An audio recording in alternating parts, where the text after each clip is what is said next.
Well, the stadium's been in total darkness for the last couple of minutes. There's, apart from mobile phone lights and the big display screens behind the goals, away to our left and to our right, teams are in the tunnel waiting to come out. But the customary light show for evening games here at the London Stadium has been taking place, and it's been impressive as well. They've got the music, they've got the lights, and now the West Ham fans want to have the performance as well as the victory. We shall see if it happens as Kurt Zouma, the skipper, makes his way to the front of the West Ham players in front of Lucas Fabianski back in nets for West Ham tonight. On Talksport 2, it's Newcastle 1, Everton 0. On the Talksport app, it's Forest 2, Fulham 0. Fulham just made a triple change. Also on the app, Bournemouth 0, Palace 0 and Burnley 0, Wolves 0. No goals in the EFL as yet. Portsmouth 0, Derby 0 was an 8 o'clock kickoff, and Doncaster 0, Wrexham 0 in League 2. We'll keep you updated with the goals as they go in tonight, as the bubbles fly and the song is sung and the players make their way out onto the field. You know, West Ham can be brilliant, they can be terrible, even in the same game. Spurs fans feel like they're on the brink of something special with Ange Postecoglou. Can these two put on a show tonight? It's live and exclusive and only on Talksport. And here's your commentary team: former England striker Darren Bent, alongside your commentator Sam Matterface. Thank you, Adrian. Good evening, everyone. Welcome to a very noisy London Stadium, where the songs are punctuated by the fireworks that have exploded into the darkening night sky. And after a dramatic weekend, the promise of a dramatic week, and every moment available for free on the Talksport app.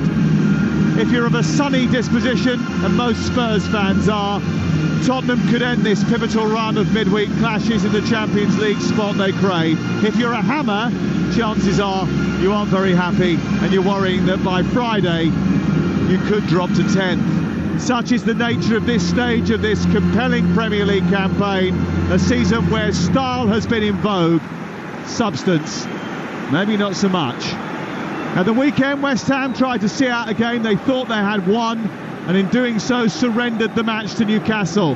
Tottenham started badly and snatched the points that Luton thought, for a time at least, might be theirs to share, but they did so in the 86th minute. European winner David Moyes is derided, partly down to his pragmatism. Ange is adored.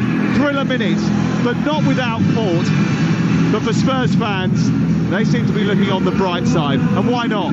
This is the best they've been for 5 years.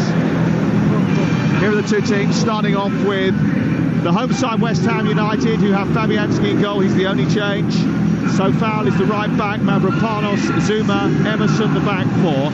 It's Ward-Prowse and Souček holding in midfield, with Bowen playing on the right, Paquetá in the 10 and Kudos wide on the left, Antonio through the middle. And the Tottenham Hotspur, all in white tonight. Vicario, their goalkeeper, Pedro Porro is their right back. Romero is reunited with Mickey van der Ven in the heart of the defence, the fastest player in the Premier League. Udogie plays at left back, Basuma and Bentancur in the centre. Johnson, Maddison and Werner are behind Son in attack. Our referee tonight, John Brooks. Only Rob Jones has sent off more players in the Premier League this season than John Brooks, who takes charge of tonight's game. And we will keep you updated in every single twist and turn of the Premier League action from Newcastle's St James's Park. From the game between Bournemouth and Crystal Palace, Burnley, Wolves and Nottingham Forest against Fulham. They're all live on the Talksport network tonight. He is one of the elite, one of the Premier League 100 club. Darren Bent usually sits next to Andy Goldstein, but he's got to put up with me tonight. What weapons will David Moyes deploy to halt Spurs' climb into the top four? Well, first of all, good evening. Thank you for that introduction. It was lovely. But of course, you're going to be looking at West Ham's main man, Jarrod Bowen, been absolutely outstanding this season. Mohamed Kudus as well. He's been another one who's been really, really impressive. And Paquetá, I think if West Ham are going to get anything out of that game this evening, it's going to come from those three. Antonio will do what he does best, hold up the ball, be that strong focal point. But I think if you want that little bit of quality, Bowen, Paquetá and Kudus, that's their outlet. The Spurs are going to get us started. And with the soundtrack of ever-blowing bubbles reverberating around the London Stadium, West Ham in claret shirts, light blue sleeves attack the goal away to our right-hand side. And we're underway on Talksport. for the beginning of what is a fantastic week of football. We've got every single one of the Premier League fixtures available for you in this midweek, live and exclusive to national radio, right here and only on Talksport. Tottenham immediately on the rush, trying to get upfield very quickly, and both teams will be looking for more solid starts than they managed in their last league games. West Ham conceding a penalty within the first 3 minutes at St James's Park at the weekend. Spurs behind to a Tahith Chong goal after 183 seconds, so keep your eyes peeled, Darren. I will be indeed. I mean, it looks like West Ham, or both teams are going to go 4-2-3-1. West Ham are going to have to be patient. They're going to have to be, because Spurs will dominate possession. They'll let Spurs have it to a point, and then when they counter-attack, they'll counter-attack really, really quickly. So, and Spurs will give you an opportunity. They push that many men forward. I fully expect at some point West Ham to catch them out. Basuma has it right side by the touchline, just a couple of paces infield. He runs into Kudus, who commits a challenge on him that John Brooks doesn't quite like. Socek went in to make sure, and a free kick is given just short of the halfway line to Tottenham Hotspur. Attacking the goal away to our left in this first half here at the London Stadium. We played just over a minute, and the ball is picked up and played forward by Bentancur up towards the edge of the centre circle, a shade to the left of centre. He just helps it back to Mickey van der Ven, and then Guillermo Vicario, the second best in terms of XG prevented so far by a goalkeeper in the Premier League this season. Guillermo Vicario plays the ball out into the middle of the Tottenham Hotspur half. It's with Vicario once again. The West Ham fans in fine voice trying to taunt their North London rivals, their team from just up the road. A big rivalry between these two clubs. It's not as toxic as Arsenal and Tottenham, but certainly there's a lot of animosity going one way at least. Here is Son, miscontrols, comes back through James Ward-Prowse, who gets it back to Zuma, and West Ham have got to do that, haven't they, Darren? They've got to disrupt, they've got to stop. They can't allow Tottenham to find their rhythm in the game. Exactly, you've got to get in their faces, not allow them to, as you said there, have comfortable possession. But one thing, if I was West Ham, I would do straight away is test Van der Ven's hamstring, because we know that hamstring injury that he has a bad one. Put it in behind him. Bowen can run, Antonio can run. You've got to test him. So foul into Antonio's trying to get the better of Romero, who deals with him, picked up by Maddison, who weaves his way, slaloms his way past two West Ham players and moves it out into the wide left position, looking for Timo Werner.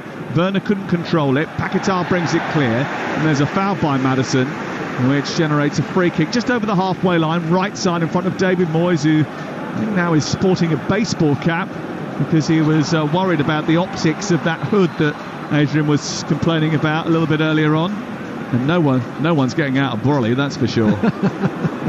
We've seen how that one ended before. One back on the far side by Kudus, who stopped Porro from coming out with the ball. Kudus back into the centre. He might break for Bowen here inside the box. And there was a little bit of indecisiveness between Antonio and Bowen.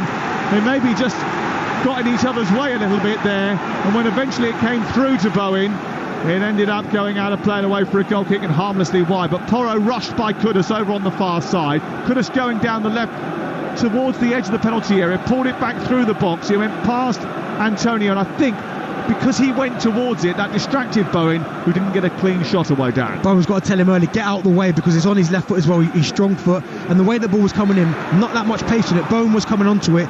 The form that he's in, he would have finished it off. So you've got to get Antonio out the way, but Pedro Porro is lucky there because he's dwindling on the ball, taking his time on the ball, looking for that pass, and Kudus, he doesn't give you a second, nips in, puts a really good ball in the box. But as I said, Jared Bowen has got to tell Antonio, get out the way. Already got 19 goals this season.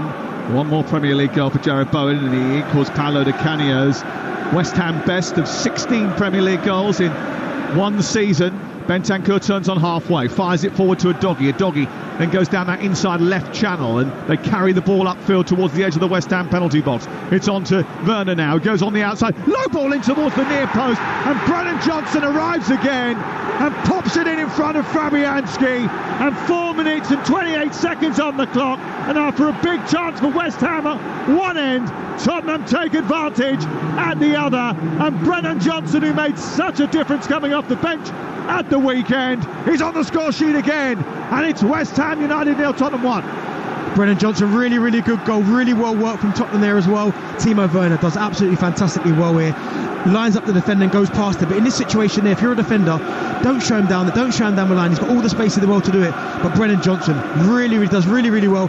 Emerson though, if you're a fullback, You won't want to see that again. He runs the blind side of Emerson off the back of him, gets in front of him, and don't get me wrong, it is really, really good movement. And once he gets in there, it's a really, really good finish. Simple tap in, great movement. But if you're Emerson, the defender, you've got to know that he's there. Darren-esque. No, that was too far out for me. That. That was very Bent-esque, wasn't it? The way he ghosted in between the defenders, popped up right in the middle of the goal, was unwatched by those in claret and blue, and very quickly Tottenham are off the mark, and they are in front here at the London Stadium. It's just the kind of start that they didn't want, and we did warn you that there might be a fast start tonight. Both these two teams are capable of conceding and scoring goals in equal measure, and already we are underway here at the London Stadium. Paquetá spraying the ball out towards the left-hand side. Kudus takes it on, tries to go on the outside. Challenge comes in from Pedro Porro in the right full-back position for Tottenham Hotspur. It's won back over on the far side by Ward-Prowse and then delivered into the box by Souček. On the right side, it's taken down and sent towards the corner flag by Sofau. He's holding off Timo Werner, tries to win a corner, does that. There's a goal at Burnley.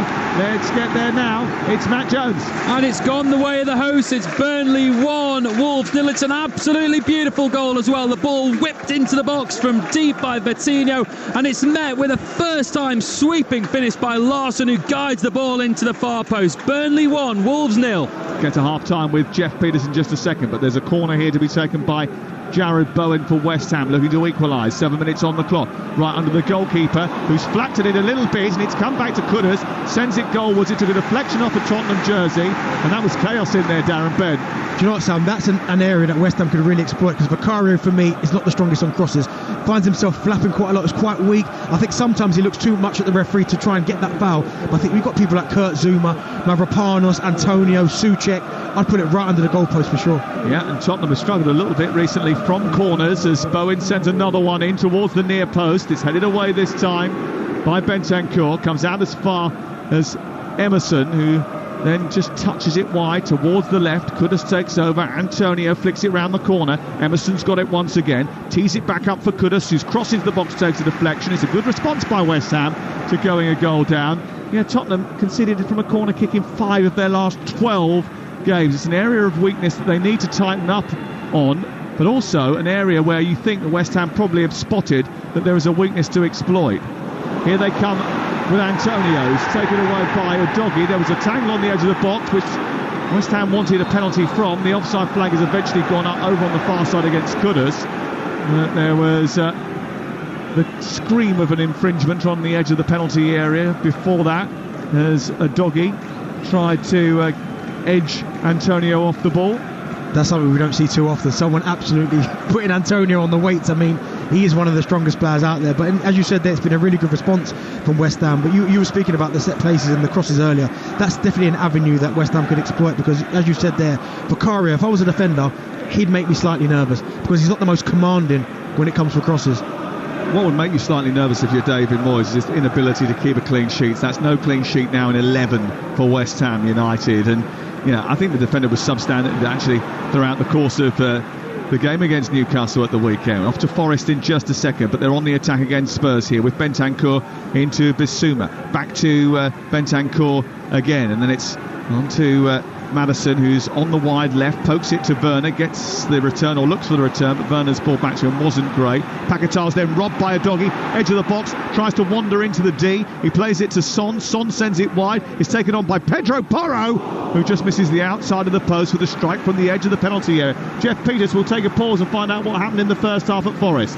It's Forest 3, Fulham 0, one-sided here. Forest brilliant. Morgan Gibbs-White slotting in the third in first half stoppage time. Hudson-Odoi and Wood with the first two. Marco Silva made 3 subs just after the half hour. Gibbs-White excellent once again. Forest 3, Fulham 0. Pedro Porro's only Tottenham goal came in the FA Cup against Burnley. He almost got another one.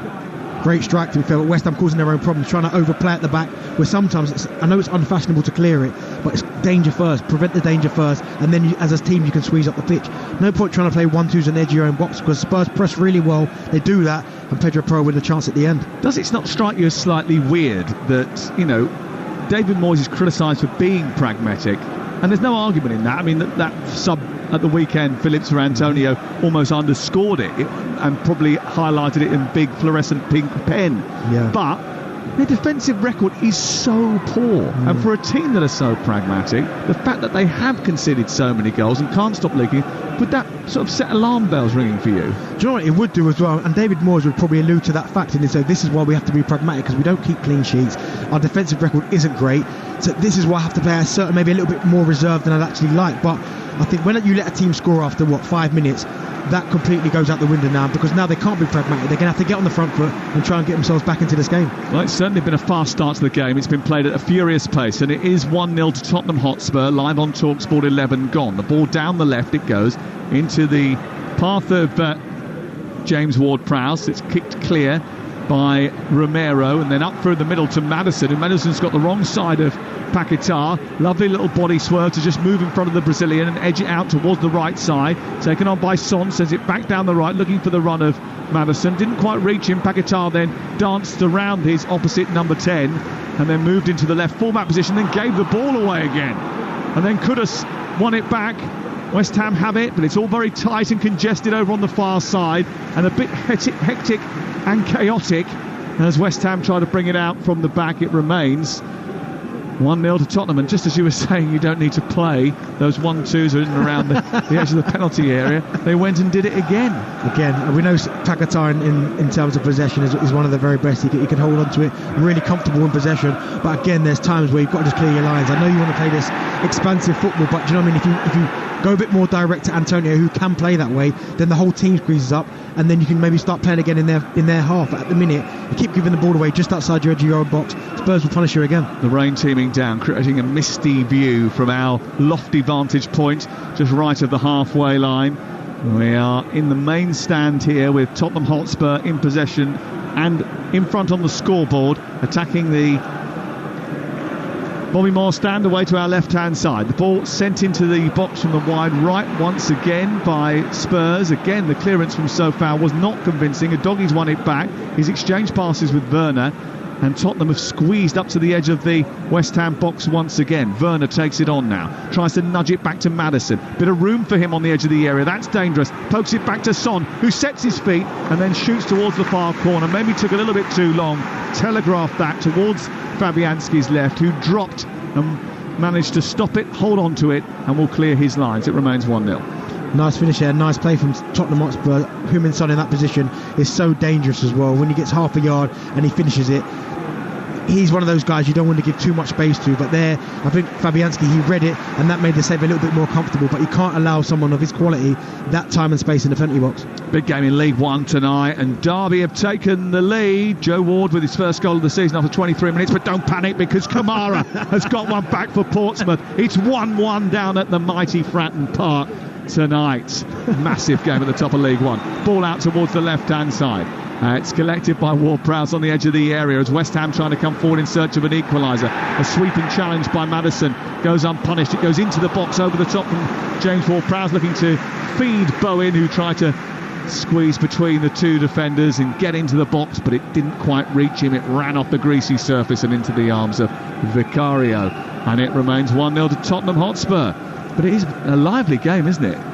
It is, and every time Spurs go forward and they manage to string 2 or 3 passes together in West Ham's half, you think they're probably going to get an attempt on goal, and that's just something you might have to be careful of if you're the West Ham team, because you look at what Maddison's doing, the position he's picking up, Bentancur, they're just quite clever, and Maddison in particular is just dropping in behind Paquetá when they can't see him, and no one yet has recognised it or picked him up. Here is Timo Werner, again dancing down the left side. Another low cross into the box. This time this one's cut out and cleared away by Mavropanos, and then Souček ties himself in knots inside the penalty area. His clearance is poor. Udogi has it again into Werner. Couldn't control it. Goes out of play and away for a throw midway inside the West Ham half of the field. But West Ham's biggest issue is not being able to get out of their own half of the field at this moment in time.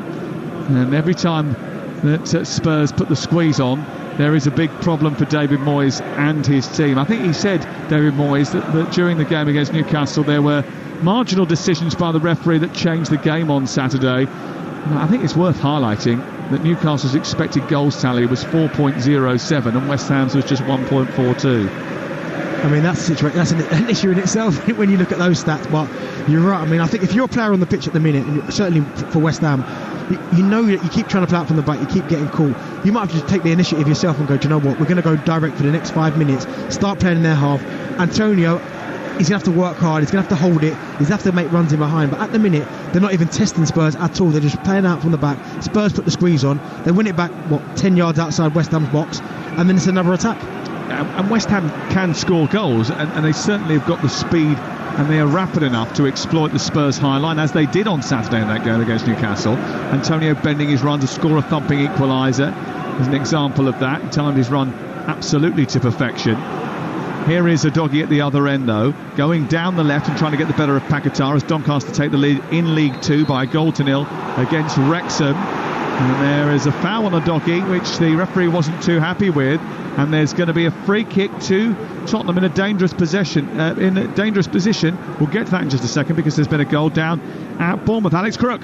Bournemouth 0, Crystal Palace 1. The visitors in front in first half stoppage time. JP Mateta with a cross from the right hand side, and it's been smuggled home via a deflection at the far post by Eze. Bournemouth 0, Crystal Palace 1. So it's Newcastle 1, Everton 0 at half time. Nottingham Forest 3, Fulham 0. Bournemouth 0, Palace 1, Burnley 1, Wolves 0. All the games available on the Talksport app.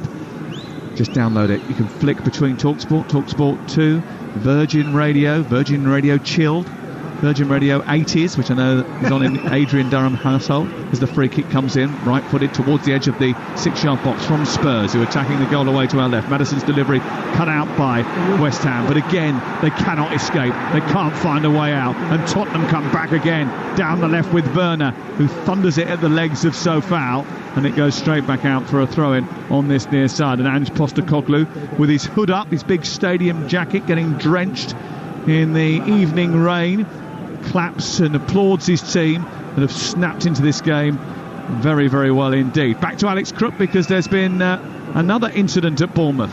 And we're back to all square here. Bournemouth 0, Crystal Palace 0. That goal from Eze ruled out because Mateta was just offside in the build-up. Bournemouth 0, Palace 0. Went a little bit early then, did Mateta. And it's still 0-0 in that game between Bournemouth and Crystal Palace. It's 1-0 to Tottenham Hotspur here, live on Talksport tonight. Sam Matterface and Darren Bent. And the goals are going in everywhere. Matt Jones has got one at Burnley. It's Burnley 1, Wolves 1, so the visitors have struck back. A free kick floated into the box, and Ait-Nouri meets it. He's been Wolves' best player. He guides the header back across goal and in at the far post. We're deep into added time. It's Burnley 1, Wolves 1. Missed a big chance at the weekend, Ryan Ait-Nouri, but he's on the score sheet tonight, and it's 1-1 at Turf Moor in first half stoppage time. Here we've played just over 18 minutes and Spurs lead by a goal to nil. But on the attack, Bowen goes down the right for West Ham United, gets the cross in towards the near post, and it's pushed behind by Van der Ven away for another corner to West Ham. Really well played there from Jarrod Bowen, going down the line there, realising there was no space to dip his shoulder inside, so taking Udogie down the line and trying to get a cross in, and done really well there. Got cut, good defending from Van der Ven, but again a dangerous set play now for West Ham. And they'll be taken by Bowen on this near touchline, and Bowen, who's placed the ball in the quadrant, has got 5 shirts to aim at of claret and blue nature inside the box, and one of them is Antonio, who gets above his marker and guides it beyond the defender. In fact, it was Zuma who got just ahead of Antonio and glanced it beyond the goalkeeper, and Kurt Zuma exploits a weakness at the heart of the Tottenham defence once again. David Moyes goes trundling down the touchline. He's absolutely desperate for his team to get back on with the action, but they've converted from a corner as they have threatened to do. They cause chaos inside the box. Antonio pushing the goalkeeper, might have been in an offside position actually, but Zuma ran across him, met the header and flicked it into the net. Really, really good header from Zuma, but we said set plays were going to be key for West Ham this evening. Vicario's getting held by Antonio. I don't even think Antonio's doing much wrong, but again, we said it before, weak goalkeeping, doesn't command his area, but the delivery's got to be spot on, and it is. Jarrod Bowen delivers a great cross into the box, and Kurt Zuma, he's the one who wants it, he's hungry for it, he goes and attacks it, and I think it comes off the back of his head, but it's a really, really good header, no more than they deserve. Well, it was brilliant work from Antonio just to out-manoeuvre Vicario and stop him from coming for the ball. That allowed Zuma just to position himself in front of Antonio, and it did just sort of hit him on the back of the head and then glance into the far corner. And West Ham are on the score sheet. It's 1-1. Half-time down at the Vitality Stadium. Here's Alex Crook. Bournemouth 0, Crystal Palace 0. Eberechi Eze had a stoppage time goal ruled out because Mateta was offside in the build-up, and Palace keeper Dean Henderson made one excellent save to keep out Billings' close-range header. Bournemouth 0, Palace 0. And half-time at Turf Moor, Matt Jones. Burnley 1, Wolves 1 at the break. A fairly tame opening half an hour, but it burst into life when Larson converted brilliantly from O'Shea's deep cross, and then Wolves equalising deep into added time. 8 Nori was the man who headed home Sarabia's free kick. Burnley 1, Wolves 1 at the break. Portsmouth are behind again at Fratton Park. Derby has scored a second goal on the night. They lead by 2-1 in that big clash at the top of League One. And Doncaster lead Wrexham at half-time by 1-0. West Ham buoyed by that goal. On the attack once again, and Kudus just nudges it out towards the wide left-hand side. It's picked up by Ward-Prowse and sent infield. Flicked forward by Paqueta. Up towards Antonio, he's trying to hold the ball on, and then there's a bit of a push was there by Antonio in the back of, or into the body of Udogie. Maybe used his arm as well as he brought the ball down. He's gone down asking for a foul himself, actually, as Mikel Antonio. I thought it was a push by Udogie rather than the other way around, although there was an arm that went up in the end from Antonio, and the free kick has been given, Darren. I've just noted a little tweak there, because when they scored the goal, David Moyes run down the touchline to speak to Jared Bowen, and I wonder what he's talking to him about. What you can see now is he's almost told Jared Bowen to go and stand on Udogie, because I think Udogie was going into midfield and had the freedom of the half. So every time Spurs had possession of the ball, they give it to him and he was away. All of a sudden now, you watch Jared Bowen, every single time Spurs have got it, he's watching, where's Udogie? Where's Udogie? I can't let him. So he's almost man marking him. Really good tactical sweep there from David Moyes. Where's your doggy?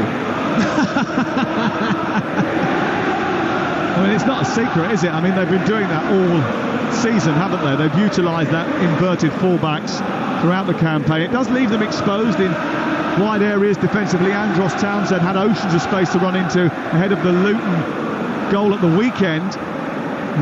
So they have to try and expose that, but at the same time, like you say, they've got to nullify it too. Exactly. You're looking at Kudus on the far side as well. He's almost playing at fullback at times, because Pedro Porro is so high. He's having to continue looking, where is he? I get it, for Jared Bowen and for Mohamed Kudus, it's going to be a long evening if you're going to be asked to do this all the time, but eventually you'll get your reward from it. But it was really clever what David Moyes did there, because all of a sudden now Udogie's not getting much possession of the ball.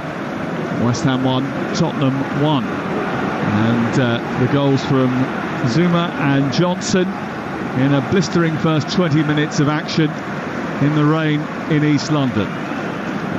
Motoring forward is Mickey van der Ven for Tottenham. He sends it in towards Heung-min Son. He tries to turn it round the corner out towards the far side.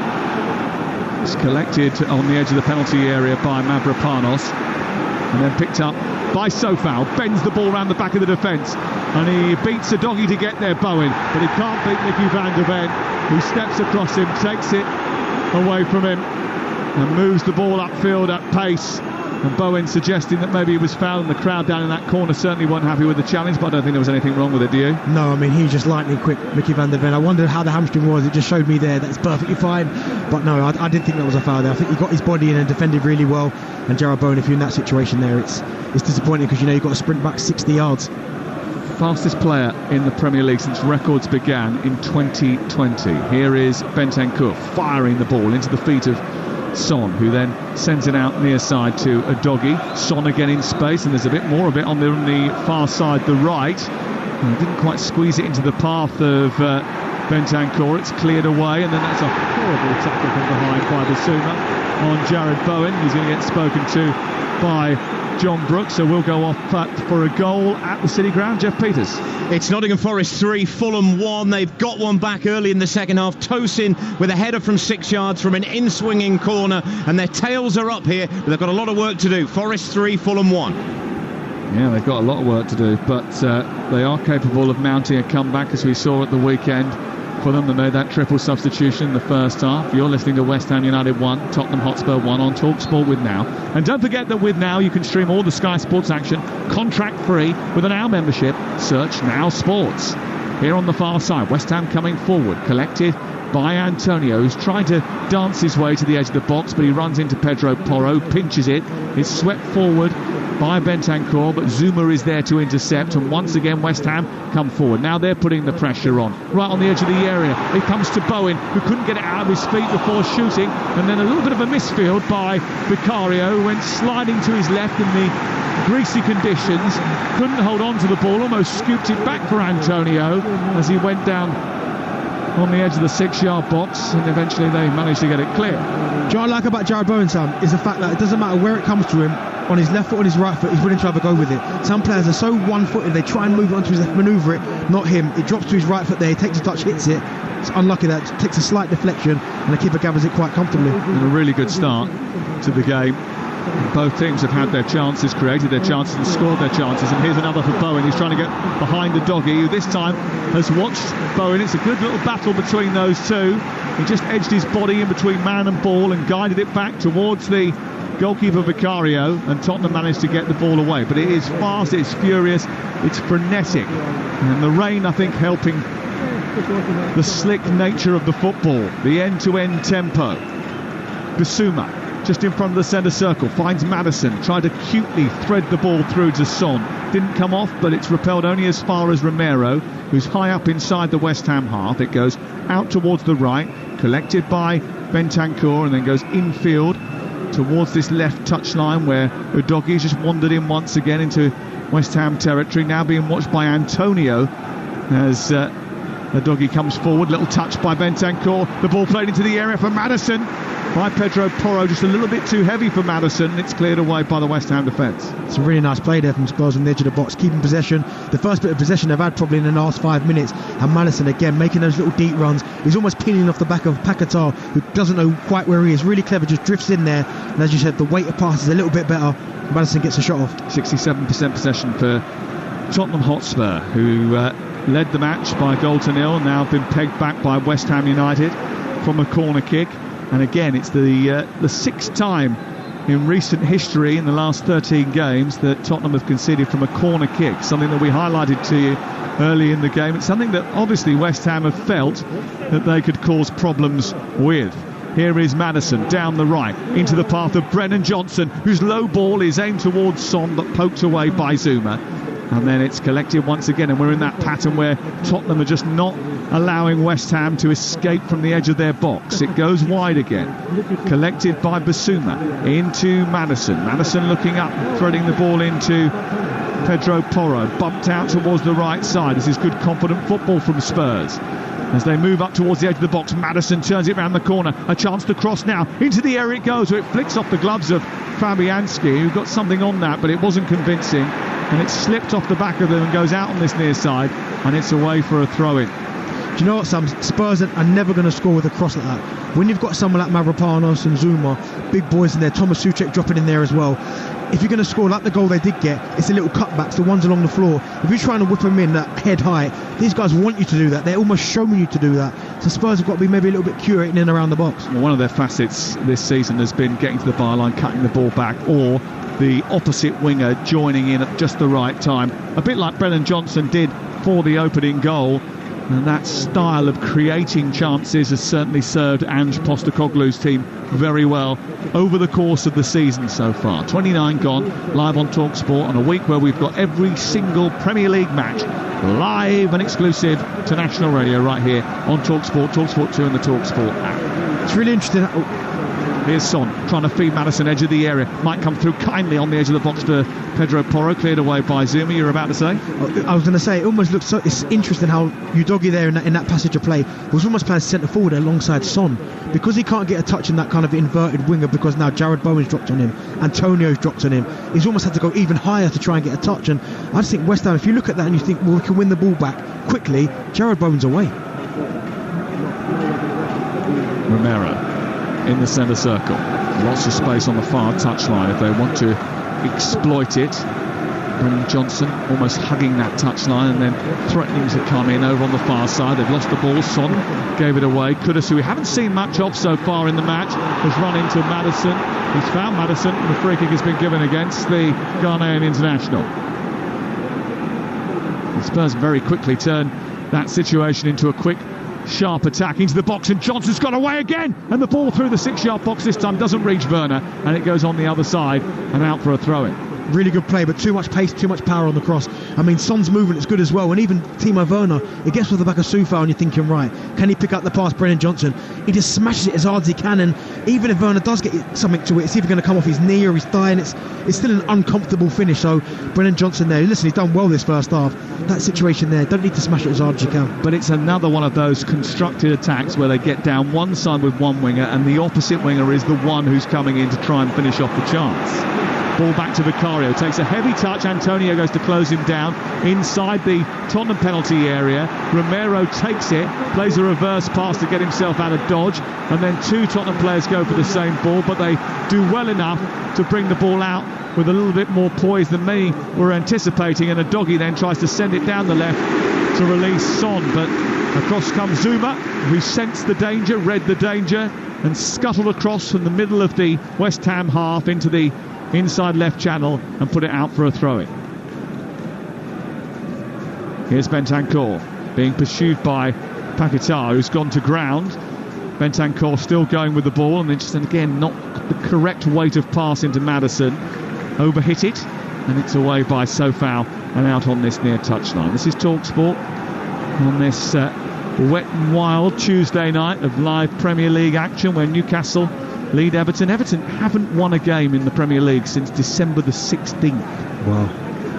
Nottingham Forest lead Fulham by 3-1. Bournemouth 0-0 at half-time with Palace, and Burnley 1-1 in their game at Turf Moor. Doncaster leading Wrexham by 1-0. Portsmouth 2-1 down at home in League One. Ball is in the centre circle with West Ham United fighting once again to get forward. Ward-Prowse just made a really good run in behind the defence and could have took too long to slip him in. He did it about 5 minutes ago as well. Antonio made a fantastic run in behind, in between Christian Romero and Pedro Porro. And if Kudus could have seen him and released him, he would have had a 1v1 with the goalkeeper. He took too long. And in that situation there, Ward-Prowse makes a really intelligent run. He just held into it a little bit too long. Ball sent down the right for Bowen to chase once again, and Van der Ven quickest to it, gets it back to Vicario, plays it into Udogie, and then Basuma, and then turns the ball back towards Vicario, who finds Romero forward, moves into the midpoint of the Tottenham half, looks up, he's got Johnson out to his right, Basuma takes over now, he pokes it back towards Romero at walking pace takes it towards the halfway line. Newcastle United have scored a second goal, though it is the subject of a VAR check. 2-0 the score at this moment, but I think maybe Dan Burn is going to be given offside here. It's very tight. It might have been Isaac in the build-up actually, which was the infringement. But Everton are really struggling, aren't they? Their last win, as I said, was 16th of December. They are looking to avoid going a run of 13 games without a victory. Here is Van der Ven on halfway. Tottenham, who, like West Ham, seem allergic to clean sheets. Only 2 in the last 21 now. Have the ball on the right-hand side. Son has it played in towards him from the feet of Brennan Johnson, and he couldn't get it under his command, and it runs through to Lucas Fabianski away to our left-hand side, and it remains 1-1. That's the right type of delivery into the box though. Brennan Johnson there stays wide. Maddison, great ball out to him. If you're going to try and fire it into the box, fire it into someone's feet or hit the space. He does that right into Son's feet, and as you said there, just a little bit of miscontrol there. I mean, I know the pass was kind of awkward, but if he could have got that under control, his next touch would have been a shot on goal. Well, that defeat on Saturday for West Ham United was the first in 5 games for West Ham. It's certainly not end of the world stuff in terms of their form at this moment in time. Just going through their recent fixtures, drew against Villa, beat Freiburg well, drew with Burnley here, lost away in Freiburg, beat Everton away from home. It's the manner, but this has certainly been attractive, and they've created chances, and they've got another chance to do so now, because as Bowen tried to play the ball down the right hand side, he drew out Christian Romero, and Romero and this won't surprise you if you watch Tottenham very often, has made a rash challenge. It was rash, and do you know what? There was one or two before that because Soufal got fouled by Maddison, and that one there from Romero. But that's where West Ham can really hurt Spurs. Transition. When they won the ball quite up around halfway line, you've got to attack with pace. No point having 1-2 passes and going backwards. When you're this side of Tottenham, you've got to go for them, and West Ham did that really well, and I thought they've grown into it first half. Absolutely. After what was a stunning start in which they were pegged back inside 5 minutes, West Ham have responded well. They've had their spells, Tottenham, where they've penned them in and tried to cause more problems for Fabianski, but haven't managed to do so up until now. West Ham certainly still very much involved in it. West Ham 1, Tottenham Hotspur 1. We've got 10 minutes before half-time, and James Ward-Prowse is about to place the ball down about 8 yards back from the edge of the penalty area. There's a 4-man wall for him to negotiate. He is looking for his 18th direct free kick. Got 4 last season in the Premier League, and if he does get another, he will equal the record set by David Beckham. He places the ball down. It'll be a right-footed in-swinger over the wall, probably to the near post here. He hits it straight towards that near post, and it did try and catch out Vicario. Had to readjust his position and push the ball out towards the near side. I'll tell you what, that save would look great on camera because it didn't look like it was getting straight for the top corner, but listen, he's made the save. And James Ward-Prowse, he's one of those players where anywhere in and around the box you always think he'll hit the target, it'll be great quality. And I know it's something he practices often, because I remember speaking to Les Reed, who was at Southampton with him, that he used to take several after training. Fantastic free kick. Could we make the case that it made a little bit of movement, or he was blindsided by the wall, or was that just very odd? No, it wasn't. Yeah, you tell me something. He was, let's just say, he was making a meal of it. I told you it looked great on camera, that. I don't even think it looked great on camera, if I'm completely honest. It's West Ham 1, Tottenham Hotspur 1, and we've got 8 minutes to go before half-time. It's been a good game, and we're delighted to bring it to you. Doggy's really high up on the left-hand side again, trying to tussle his way past Mavropanos, although it looks as if he was the last man to get a touch, and it goes out of play on this near touchline. Tottenham, who, with Ange Postecoglou in charge, who've got a brighter, sunnier outlook on proceedings. Certainly they need that tonight, the Tottenham fans, who are still getting peppered by the rain away to our right. Antonio takes the ball down the touchline. He bundles his way past 2 challenges, bounces off Van de Ven, and he thinks he was fouled by Mickey Van de Ven. And the assistant on this near side is not having any of it, Simon Bennett. And Antonio rather vocal in his protests. Would you have wanted a free kick for that? Probably, but I don't think it was a foul. I think Van de Ven's defended really well on this side against Bowen and Antonio, and that one there, I think he just got his body in again, but the last touch came off him. West Ham have now got 50 goals for the season, with that goal from Kurt Zouma, and another torpedo coming in. This time a long throw in by Soufal, headed away by Bissouma. It's down by Ward-Prowse, and he's about 15 yards short of the D. They send it wide out towards the left. Kudus with a long hoiking cross towards the back post, which is just a little bit too much, but what a touch by Bowen to get it under control. He plays it against Werner and wins the corner. Exquisite. Great touch there from Jared Bowen, and here we go again. If you're West Ham, every single one of your giants, Zouma, Mavropanos, Tomasucek, Antonio, I'd stand right under the goalkeeper, because we saw what happened the last time he put the ball in with quality. You can cause them problems. I mean, you're talking about 10 players in the 6-yard box. Here is Bowen once again, right into the meat of the 6-yard box. It's aimed towards Kudus and Mavropanos, this time headed away by Bissouma out towards the far side. Kudus has got it back again. Into the area it goes. Zouma tries to get ahead of Van de Ven, who did well. James Ward-Prowse sends it out towards the right. Bowen trying to take on Werner, who puts it behind. It's corner again for West Ham United. Do you know what's good about this, Sam? And it's quite interesting. Clearly Spurs are worried about set plays, because look how many bodies Tottenham put in the 6-yard box compared to West Ham. I count 3 in the 6-yard box when the corner's coming in. Spurs have got probably about 8 players in there that they're allowing they're leaving the edge of the box. So 2 on the edge of the box, 1 out there with James Ward-Prowse. They're allowing them to have space, but they're almost surrounding the goalkeeper, because I don't think they're too convincing him by set plays.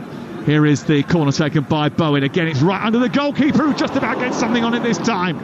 and punches it away from Mavropanos, who was getting close to it, and so was Zuma. Here, over on the far side, Brennan Johnson takes up the play. He runs at speed, rapid speed, guiding his way through the middle of the park, and then Paquetá just managed to get back and edge the ball away from him. Almost played Sofau into such a tight spot that he gave it back to Timo Werner. But West Ham keep possession, and certainly the West Ham fans a little bit more impressed by the progressive nature of their team. I think maybe that goal against them in the first 5 minutes helped them, because it gave the players license to come out and attack, to charge forward, to play on the front foot, because they had to break that deficit. Well, yeah, the shackles had to come off them. There's no point you playing this pragmatic football and you're losing 1-0, you're not going to get anywhere. You've got to commit men more forward, you've got to play with more energy, you've got to start playing the ball into Tottenham's half, and they've done that. And again, they've been dangerous at set plays. But Paquetá, I mean, we know how wonderfully he's on the ball. I never knew how hard he worked, but defensively he doesn't shirk his responsibilities at all. West Ham 1, Tottenham 1 on Talksport. Kudus takes it down from the sky, looks forward. He's got a bit of support from Emerson over on the far touchline. He's now level up with the edge of the Tottenham box. That line is strong as the ball goes in. It's deflected behind, off Porro, and another corner. The latest odds are available for you at Ladbrokes, by the way. Right now you can get West Ham 29-10, Tottenham are evens, the draw 21-10. It's all thanks to Ladbrokes 18+. BeGambleAware.org. Well, Sam, you know exactly where this corner's going to go. James Ward-Prowse with his right foot from that side. The quality on this cross will be unbelievable. So again, West Ham just loading that 6-yard box. So this is one on the far side. We've had quite a few from this near touchline, which were sort of out swingers really, if Ward-Prowse was going to take it, but in swingers from Bowen's left foot. This one, a missile that will go arrowing in towards the edge of the 6-yard box of Mavropanos, and he gets up there. The ball flicks out towards the near side, and Sofau will get the chance to recycle it, and he does. It's a deep one to the far stick, away by Porro, where it's collected once again by James Ward-Prowse, who's just on the outside of the box. There's a foul by Paquetá as they look to try and get away down that right side with Bentancur, and the free kick is given in favour of the away side, about 15 yards outside the box over on the right hand side. But 2 deliveries into the box there, one from James Ward-Prowse. It wasn't quite pinpoint or whippy enough. I was expecting a more sort of delicious whip on that. Paquetá again with a challenge, and this time John Brooks might want to have a word with him. This time on Mickey van der Ven. Well, it was James Maddison actually who went into, and he just sort of shoulder barged him, didn't he? But he just sort of left the top of his shoulder into the sort of cheek of James Maddison, who's not happy about it and he's reacting badly. It's almost like someone's nicked his celebration again. Yeah, I'm not sure. I mean, he tried to shake his hand, but he's not having any of it. And I think him and Jared Bowen is going as well, because I think Jared Bowen saying to him, come on, like, shake his hand. And he's now, obviously I can't repeat on radio what he said, but it wasn't the nicest, I'll put it that way. Maddison picks it up on the halfway line, and he and Paquetá are involved in another collision. The referee allows play on. The ball spilled into Pedro Porro, edge of the centre circle. He sends it wide onto Johnson, who slaloms into the box, and it's left by Son and almost came through to Werner, and then it's cleared away by the West Ham defence right on the edge of their area, up to the halfway line. Romero strides forward onto Bentancur, out wide on the right. Johnson with another cross, Zuma away. That was to no one in particular from Brennan Johnson. Just put it into an area and hope that someone would continue to run towards the edge of the box. The ball this time is sent long and high, direct up to Antonio, who's beaten to it by Van der Ven, who puts it out and then used his hands, I think, when he didn't initially slide the ball out with his feet, so draws a yellow card from John Brooks. Slightly harsh. I mean, he makes a great tackle on there, and he's obviously just moved the ball a little bit, and he's been booked for that. I mean, come on. We don't want to start seeing bookings for that, no? Great tackle there. Okay, I didn't see that part afterwards. So maybe right, John Brooks, great decision. He sort of dragged it away so they couldn't take the quick throw, which was the issue with his hand. And that's why the yellow card came out from John Brooks. So it's still 1-1 on Talksport, just a minute before half-time. Ball sent long up towards Antonio, and someone took a ride on the back of Antonio, then came crashing down to earth. Tottenham looked to escape up through Maddison in the centre circle, sends it on to the German Werner, and he moves at pace down into the left wing position. He was hemmed in by 2 claret and blue jerseys, so he had to cut it back to a doggy, and then it's funneled into Bissouma. 2 minutes of added time at the end of the first 45, live on Talksport tonight. Ange Postecoglou still with his hood up. See, he can pull it off, but I'm not sure David Moyes can. No, I think David Moyes is better with a cap. Yeah, he's got that back on again. Ball sent infield, collected by Son, midpoint of the West Ham half, and then again a little bit of indecisiveness at the back from West Ham. Mavropanos had to scurry back into the box and then clear it. It's then fallen kindly for Bissouma, who's out-muscled Paquetá. And now here is Bentancur, the Uruguayan, onto Maddison. Maddison with a bit of space to operate in. Floats the ball out to the far side. Johnson takes it on. Plays it into Pedro Porro. A ball in towards the near post. It's cut out by Kudus. It goes out for a corner, and you're listening to West Ham 1, Tottenham 1 on Talksport with Enterprise Rent-A-Car. Enterprise has 450 branches with all the vehicles your business needs. Really intelligent play there from Tottenham. Brennan Johnson just keeping his width, and every single time they know that's the out ball. Every time Maddison gets it, just drifts it out there. And again, that little overlapping run from Pedro Porro. They've tried to do that a couple of times this first half, and West Ham has defended it really well, but it is a danger. Well, both teams have bared their teeth and shown that they've got attacking options. Yes, Tottenham have dominated possession of the football, but it's 1-1. Here's the ball into the near post. Certainly from set pieces so far, West Ham have been the most dangerous. But it's Tottenham on the attack as we reach the last few seconds of this first 45. Maddison gets the ball back into the area. His dancing feet get the ball down towards the byline, and it's put behind and away for another corner by a falling Thomas Souček, who did just about enough to halt the run of Maddison into the area. And the thing about Maddison is if you do wind him up, then that's probably when he's at his most potent. Here he is with a set piece on the far side, right-footed, an arcing one out towards the edge of the 6-yard box, and Van de Ven knows that was a golden chance. It comes back to Maddison once again, whose cross is blocked. It goes behind. It's another corner right at the end of the first half for Tottenham. Yeah, Van de Ven got there first. Great ball delivery into the near post. Van de Ven gets across Zuma, I think it is, and I think he's there, just head it. He doesn't. He almost shoulders it and misses it, and he doesn't get a clean contact on it, but he was certainly there first. Yeah, that was a big opportunity. David Moyes now trying to orchestrate a bit of movement from his defence to block this opportunity from the set piece by Tottenham Hotspur. It's aimed in towards the edge of the 6-yard box. It might drop kindly for Bissouma, who tees it up for Bentancur, whose effort is just narrowly wide of the post. Well, he was played the ball from the edge of the area into the inside right channel. He was just inside that 18-yard box when he struck it, and it went towards the near corner and then eventually over the top of the crossbar. What a good first half of football we have had. Chaotic at times. London Derby certainly not been a happy hunting ground this season for either West Ham or Spurs, but I don't think either will be too displeased at half-time. A good response to West Ham to going a goal down after just 5 minutes. Brennan Johnson with the opener, Zuma with the equaliser, all to play for at the London Stadium, where it's West Ham 1, Tottenham 1. As the players make their way down the tunnel, I think West Ham can be pleased with their halves work. Maybe Spurs will be encouraged to do a little bit more by Ange Postecoglou. Let's quickly run down the scores for you. Keep you updated. Premier League, it's Newcastle 1, Everton 0, live on Talksport 2 right now. Forest lead Fulham 3-1, that's available on the Talksport app. Bournemouth 0, Palace 0, Burnley 1, Wolves 1, both of those on the Talksport app as well. Here at half-time, West Ham 1, Spurs 1. Elsewhere in League 1, Derby lead 2-1 at the League 1 leaders, Portsmouth. Derby in second place.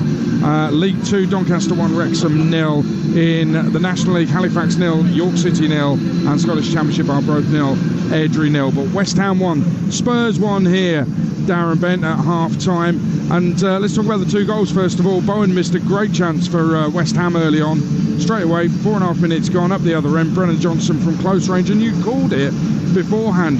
Brennan Johnson on Emerson, who likes to get forward, and he got the better of him there. He did, yes, really good movement. And Timo Werner doing what he should do more of, getting to that byline, cutting the ball back, and as you said, blindside run from Brennan Johnson, gets in there where all good wide men should be. Tap in the 6-yard box, really, really good goal, well worked from him. When West Ham equalised, 19th minute, Zuma's header from a corner, I was thinking, what is David Moyes doing, putting Bowen on corners? It should be James Ward-Prowse. Corner kick comes in from Bowen, headed in by Zuma. I think Moyes knows what he's doing at times, doesn't he? Absolutely. that in-swinging corner has caused Spurs so many problems this first half, and that might be their best source of goals, you'd have to say, in this second half, certainly coming up, because every single time the ball goes into that area, I'm not convinced of Vicario. I mean, I've seen him this season come out, try and draw fouls, not get the decisions, and it's almost like when you've got Mikel Antonio in front of you, he had no idea what to do for the goal. I don't think he even went for it. He almost just kind of went, do you know what, I can't get there. Zuma gets up, great header. It was a great header, although it came off kind of back of his head. Back of his head, yeah. He's got up there, but he's kind of unchallenged, and you're right about the keeper. Spurs fans love Vicario, but I don't think he's the complete deal, is he? He's not. He's a great shot stopper, and he's made outstanding saves this season, but again, it's not just about shot stopping, it's about his distribution is very good, yes, but every single team now playing against Spurs will understand, hold on a second here, if we put a cross in underneath that box, anywhere in and around him, he's not the strongest. I mean, I don't even think Antonio did that much wrong. He just backed in, he didn't hold him or anything, and he couldn't come out and get it. So if you're an opposition player coming here to play against Spurs, I think you're certainly thinking there's an avenue there. I was trying to work out, I thought West Ham were brilliant in the first half, by the way. Some of their players are really magical to watch, and I was trying to work out who's their best player. So I'm looking up and I'm thinking, oh, Jarrod Bowen, his running is fantastic. There were times when his touch, his passing, his movement, everything, he's got the lot. Then Kudus brings a ball out of the sky and the touch is perfect. Paquetá, you're right about his defensive work. It's phenomenal, truly phenomenal. And I can't decide, they've got so many brilliant players. That makes me understand why there's frustration with the West Ham fans when they play so badly and they look so negative at times. As you said there, the three you mentioned, Bowen, Kudus and Jarrod Bowen and Paquetá, sorry, them three, when they get on the ball, they're all comfortable in possession. They've all got fantastic touches. As you said, they all want to work hard as well, because Paquetá, that first half, I was more impressed with his defensive work. He's rather than their best defender. He's the best defender. He's the one who's tracking your doggy back, tracking Maddison back, putting in tackles. He's been absolutely outstanding as well. But you're right, being here and seeing it live, I can fully understand why West Ham fans at times may get a little bit angry, because when you see these players with the ball at their feet and when they're driving forward, it's like poetry in motion. They're all interlinked, they're all 1-2s off each other, they're always looking for each other. Paquetá picks the ball up, where's Kudus? Kudus picks up, where's Bowen? They're obviously comfortable playing with each other. It's just, can you get more out of them in areas where they're going to hurt the opposition, and that's the final third. You can see why Man City wanted Paquetá. I also think he'd fit in nicely at Arsenal, the way they play as well. What I'm saying is he's worthy of a Champions League standard club. He is an exceptional footballer. Make no mistake, if you've seen Paquetá and you're thinking what's the big deal, he probably had an off day. He is absolutely the real deal, a top level player. Do you know, I think any one of them three could play for a Champions League side. Bowen, Kudus or Paquetá. But you're right, you talk about Paquetá, his first thought is always, can I pass the ball forward? He does that. Can I shoot on goal? Can I create? Oh no, we've lost the ball. Where's my man? How quickly can I get back? How quickly can I get my body in? I mean, again, he's been so impressive this first half. He has. For Spurs, I'm expecting a little bit more from Maddison, and maybe Paquetá going in on him. Was Paquetá trying to put him off? Possibly. It might just fire him up. We'll have to see second half. He's been quite intelligent, James Maddison, because he's almost running off the back of Paquetá as well. But you're right, when they get in that final third, he's got magic. James Maddison, he can make things happen. It just hasn't quite happened to him for him yet. Hasn't dropped for him really. There was a time where he was on the edge of the box. He maybe chose the wrong option. I thought he should have pulled the trigger. He tried to maybe take one more touch than he should, but you know James Maddison, the longer it goes on, he can play. And there's lovely little things. You might sometimes see me next to you applauding mid-game. I did it twice in that first half. They were both things James Maddison had done, but they were quite deep, in his own half. That he needs to be more threatening going forward. But you're right, he's capable of magic, no question about that. Absolutely magic. And if you want to see the best of James Maddison, it's got to be in the final third for Tottenham. It has. It's all square, well poised. It's brilliant. It's live and exclusive, and it's free and only on Talksport. West Ham 1, Spurs 1. Let's get the half-time odds with Ladbrokes. Odds update on Talksport with Ladbrokes. We play together. Terms and conditions apply. 18+, begambleaware.org. So it's West Ham 1, Spurs 1. West Ham are 7-2 to win. Spurs 11-10 on. The draw is 2-1. The Ladbrokes featured bet builder is Son to score anytime. Bissouma to be shown a card, and Tottenham to win, and all that's 16-1. 16-1. That's the latest odds with Ladbrokes. 18+, begambleaware.org. Odds update on Talksport with Ladbrokes. We play together. Terms and conditions apply. 18+, begambleaware.org. Right, let's take you to the Talksport 2 commentary. They are well into the second half at St James Park. Newcastle taking on Everton. Newcastle leading 1-0. Here's Mickey Gray and Mark Wilson. Get out off the ball there. Was that Tarkowski that's brought him down? Yeah, James Tarkowski. I mean, he knows that he's in trouble here, and Jacob Murphy just shows him a clean pair of heels. And Tarkowski just a little flick towards his ankles there. He would have been in if the ball was right to him. And we know James Tarkowski's a very clever defender, but he just didn't have the pace to get back into position. It's a yellow card, proper yellow card. It is. We welcome along listeners on Talksport. We're into the final 10 minutes at St James's Park. Newcastle 1, Everton 0. Alexander Isak's goal on 15. Newcastle thought they had a second just on the hour. Quickly taken free kick. Isak delivered a beautiful cross. Burn tucked it in from close range, but after a lengthy VAR check, Isak millimetres offside, ruled it out. Then James Garner on as a sub for Everton. He missed an initial chance. The ball came back to him about 18 yards out. He's curled it past Dubravka. It's hit the inside of the post, bounced across goal and out to safety. Moments later, Harvey Barnes, great work into the penalty area, along the byline, pulled it back. Isak unmarked. Open goal away, Matt. He hit the one player on the line, Mikolenko, with a great header to keep it out. Mickey Gray, it's been a great second half here, but neither side can get the second goal in the game. It has. It's been absolutely fantastic. Certainly sprung to life from an Everton perspective in this second 45 minutes, but they've got to try and get themselves back on level terms, and they're taking risks in trying to do so. They've got to. They need any point they can possibly get at St James's Park. It'll be a huge point, but it'll be a massive 3 points for Newcastle, certainly around the top of the table. What a game we've seen so far. Yeah, we've just seen Dominic Calvert-Lewin. He came on in a triple change on the hour mark. He had half a chance into the area, Mickey. Looked like he took the safer option rather than risk missing. He did, yeah. Tried to get to the byline instead of trying to chop the ball up back onto his right foot. And I just think his confidence is not there at the moment, but it's only going to grow. 8 to go here. Newcastle 1, Everton 0. Full game live on Talksport 2. And again, Talksport 2. Download the Talksport app for free. It's quick and easy to download. Swipe between Talksport and Talksport 2 or tell your smart speaker to play Talksport 2. Let's update you from the others tonight. They're all available. Commentaries on the Talksport app. Let's go to the City Ground first of all. Here's Jeff Peters. It's Nottingham Forest 3, Fulham 1. Fulham still got a chance in this game. 8 minutes of normal time remaining. They have hit the woodwork in this second half through Tete from a corner. Very similar position to the goal that they pulled back just after the restart from Tosin. And Tosin's had another effort as well, which sells the goalkeeper pushed wide. Fulham have been so much better because they were woeful before the break. Callum Hudson-Odoi put Forest in front. They were slicing through Fulham time after time. Chris Wood then banged in the second. Elanga then hit the post. And Morgan Gibbs-White, who ran the show really in that opening 45 in stoppage time at the end of the first half, he made it 3-0. Forest, though, have hit the woodwork themselves since the restart through Nico Williams. It's been such an entertaining game. I think Fulham have had more shots than Forest have, but it looks like Forest are going to get the 3 points and move 3 points above the relegation zone. It's Forest 3, Fulham 1.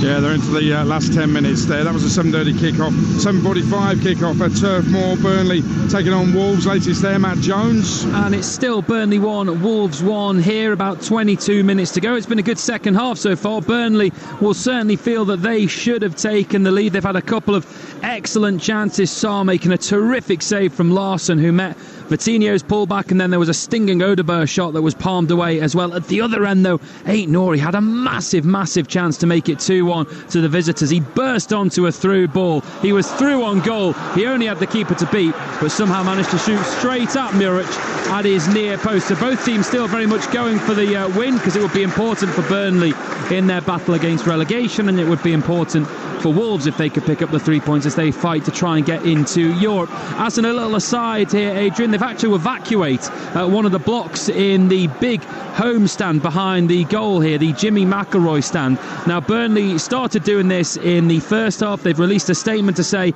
that they are moving supporters due to safety concerns with the roof.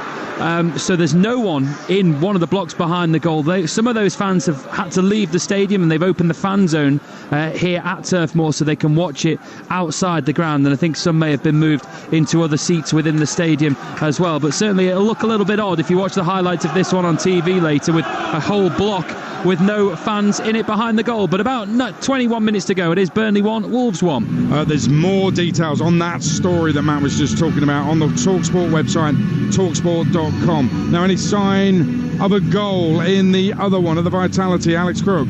We can only hope, Adrian. 20 minutes to go here. It's Bournemouth 0, Crystal Palace 0. The game has been as drab and dreary as the South Coast weather for the large part. Dean Henderson in the Palace goal is having a good evening, though. I wonder if he may feel he could gate crash his way into England's squad for the upcoming European Championships. He's just made a smart save down low to his left. Milos Kerkez off the bench for Bournemouth, let fly from a long way out. It needed saving from the rebound. Dominic Solanke arriving, but too tight the angle. He lashed into the side netting. Remember, Palace did think they'd scored at the end of the first half when Ezer converted at the far post, but VAR spotted Mateta was just offside in the build-up. It's Bournemouth 0, Palace 0. Let's go back to St James Park, the Talksport 2 commentary, Newcastle-Everton with Mark Wilson. Well, for the first time tonight, he's not stood on the edge of his technical area. We welcome back listeners from Talksport because Everton have been awarded a penalty by VAR. Paul Dummett on as a substitute for Newcastle, wrestled to the ground. Ashley Young in the penalty area. They appealed instantly. Did Everton. Play went on at the other end. Guimaraes had a shot, but it is going to be a penalty after the referee, Mickey Gray, was called to the screen. It looked a penalty, didn't it, if the truth be told? And Dominic Calvert-Lewin has got a chance. 23 games in all competitions without a goal for him. Can he deliver right when Sean Dyche and Everton need him the most? Well, I mean, you talk about pressure. We'll go back to the decision. I think it's 100% spot on. But Dominic Calvert-Lewin being given the opportunity from the penalty spot, don't even think about this. Just get your laces through it and get yourself on the score sheet. Massive moment for Everton centre forward. Short run up. Had a great start to the season, but it's been a long time since he scored. Now would be a great time for Everton. Sean Dyche looks on. Dubravka waits in front of him. Here comes the shot, and he got a hand on it, but it goes in. Dominic Calvert-Lewin finally has a goal for Everton, and Everton have got an equaliser, and there could still be time for them to go on and win it. It's Newcastle 1, Everton 1. Oh, well, it's massive, isn't it? And you talk, Mark, about when he came onto the field, it doesn't matter how that ball finds its way into the back of the net, whether it was from open play and it came off his backside. Well, he's been given the opportunity from the penalty spot, and I said get your laces through it. Well, he certainly did that, but when you seen Dubravka dive the right way, it looked like he got there and he was going to make the save, but absolutely brilliant for Calvert-Lewin. There could be a chance at the other end for Newcastle to hit straight back. It's cleared away. I think he's maybe not quite got the right bit of his hand on it. We've got 2 minutes remaining here. It is Newcastle 1, Everton 1, but Dubravka was millimetres away from the save.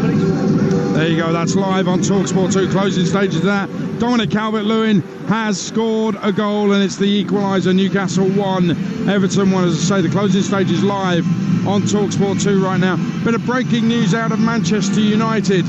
They've announced tonight that Lisandro Martinez and Victor Lindelof will be out for at least a month.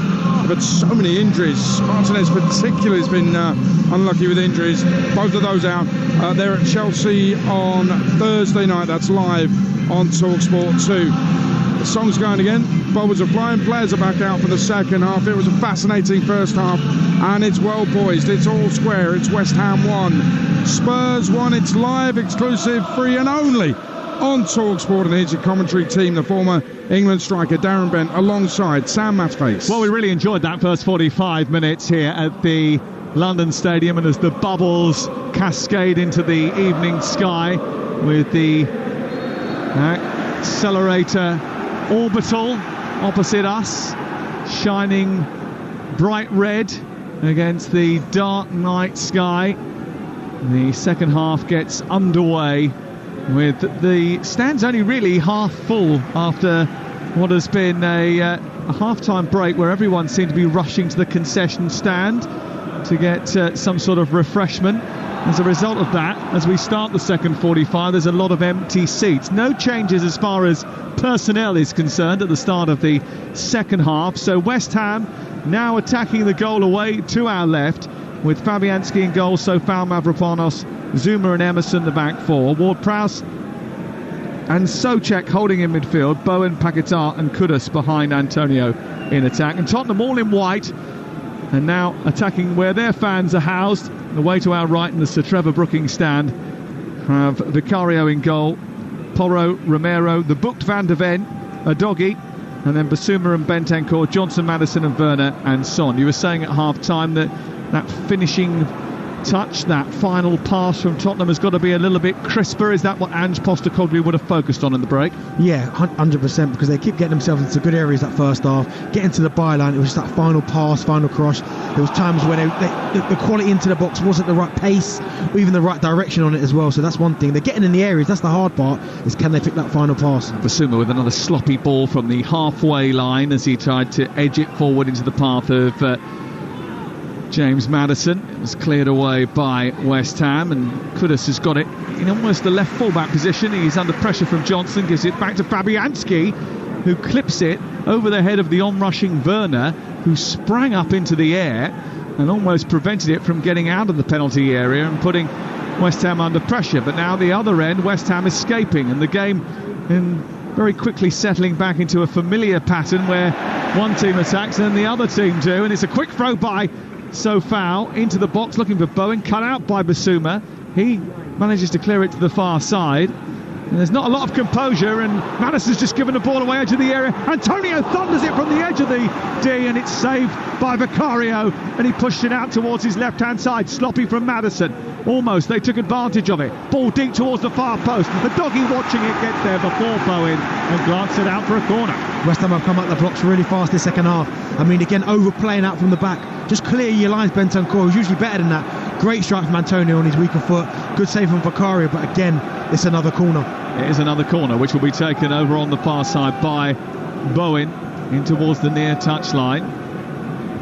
And he will look to try and exploit the weakness that was exposed in that first half. It's a deep one towards the far post. Mavropanos is up there, and somehow the goalkeeper squirmed it off the line, but there was an offside flag up, so it wouldn't have counted even if it had gone in, because I think when Mavropanos headed the ball goalwards, and somehow, despite the fact that he was almost unmarked, Antonio was right in the eye line of the goalkeeper because he fell on top of Vicario, and he would have adjudged to have been in an offside position. He was, and he was flagged up as a result of that. It didn't go over the white line anyway.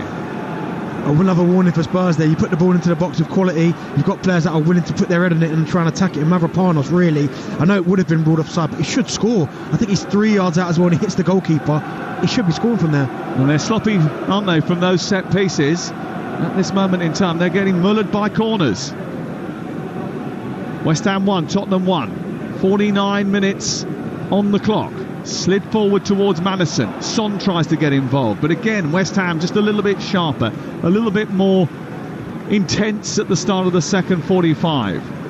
And the rain has relented here as they look to try and knit a passage of play together down the left-hand side. Souček midway inside his own half will guide it back to Zuma, and then they will look to come forward, launching it high up towards Antonio, who uses his body well, finds James Ward-Prowse edge of the centre circle, swept wide towards the right, and here comes Bowen into the box, takes on a doggy, turns it into Paquetá, lovely turn and shoot towards the far corner.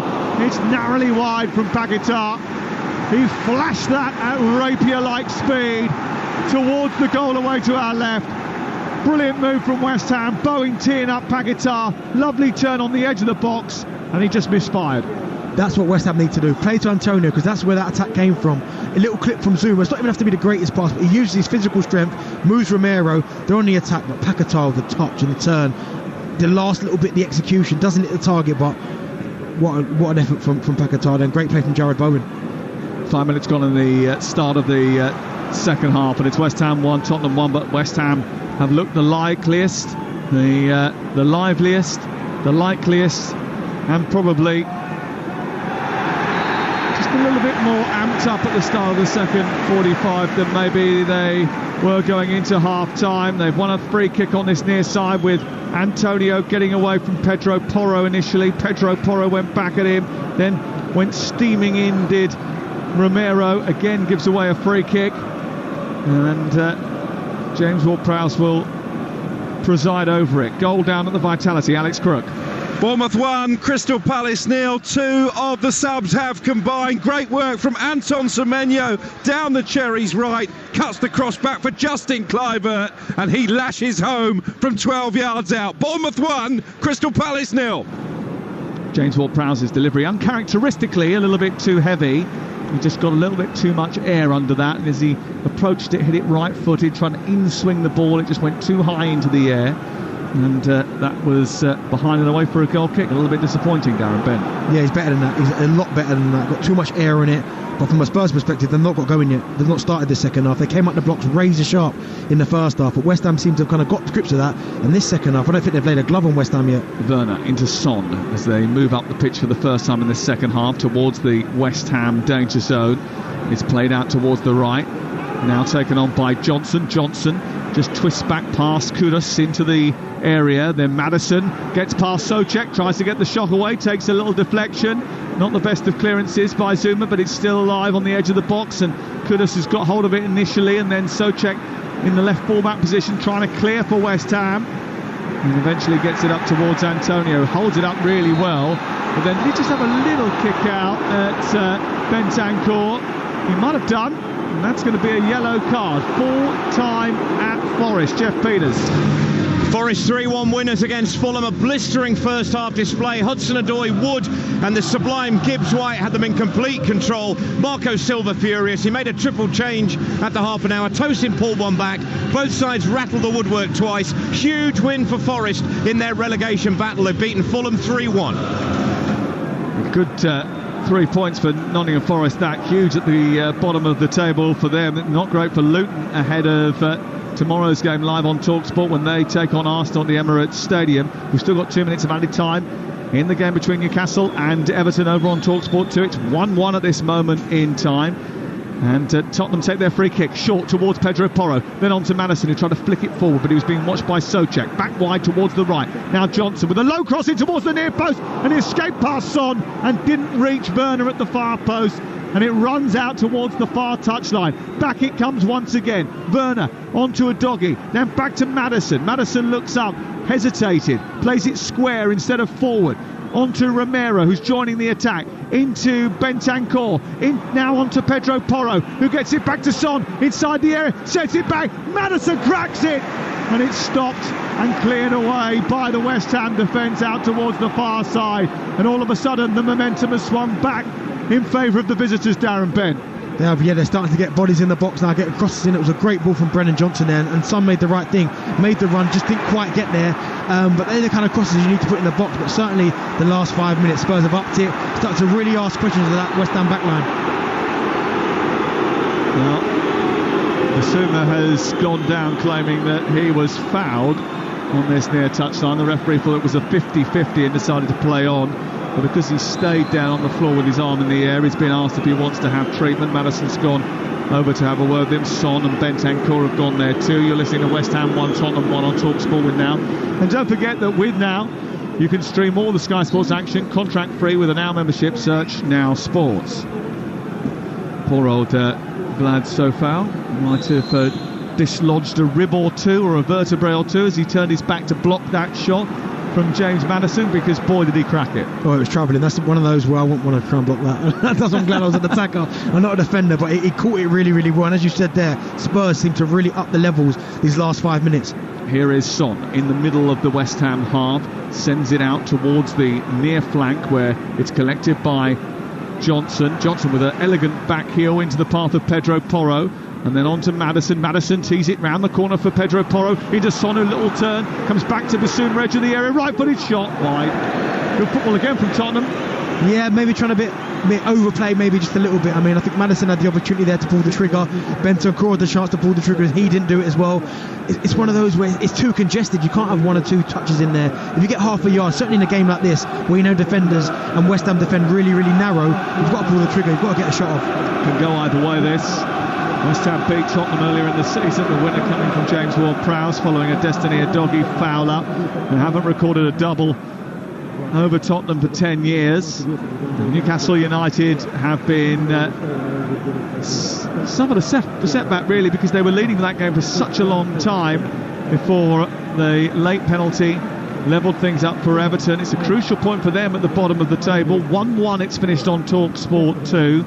That late penalty from Dominic Calvert-Lewin, who hasn't scored since October, has levelled things up for Everton. And as a result of that, the Premier League table looks a little bit better for them and Nottingham Forest tonight, and a lot worse for Luton Town. Here come West Ham over on the far side. Bowen fighting with a doggy, gets towards the byline, tries to twist away from one challenge. He does manage to successfully do that. Looks for another ball back towards Paquetá, who's never really going to trouble Vicario from that sort of range. He got well underneath it. It's over the bar and it's out for a goal kick away to our left-hand side. So the bottom of the table, 18th place Luton, 22 points. And Burnley at the moment, 19 from 31. They're 1-1 at this moment in time with Wolverhampton Wanderers. Nottingham Forest now got a 3-point gap, but they have played a game more than Luton. 25 points from 31, and Everton 26 from 30. That's how it stands at this moment in time. Remember, tomorrow night we've got Arsenal against Luton and Manchester City against Aston Villa, live on TalkSport and TalkSport 2. Here's James Maddison coming forward. I'm sure there'll be a lot to talk about on Drive tomorrow. You back on that tomorrow? Yeah, I'm sure, of course. Well, the Arsenal game, the obviously the game tonight as well. Villa playing as well, as you said there. Me and Gabriel Bonhor. Yeah, it should be an interesting show. Oh, 2 strikers on tomorrow. Yeah. Record figures since Aid left. You wasn't listening, you're lucky.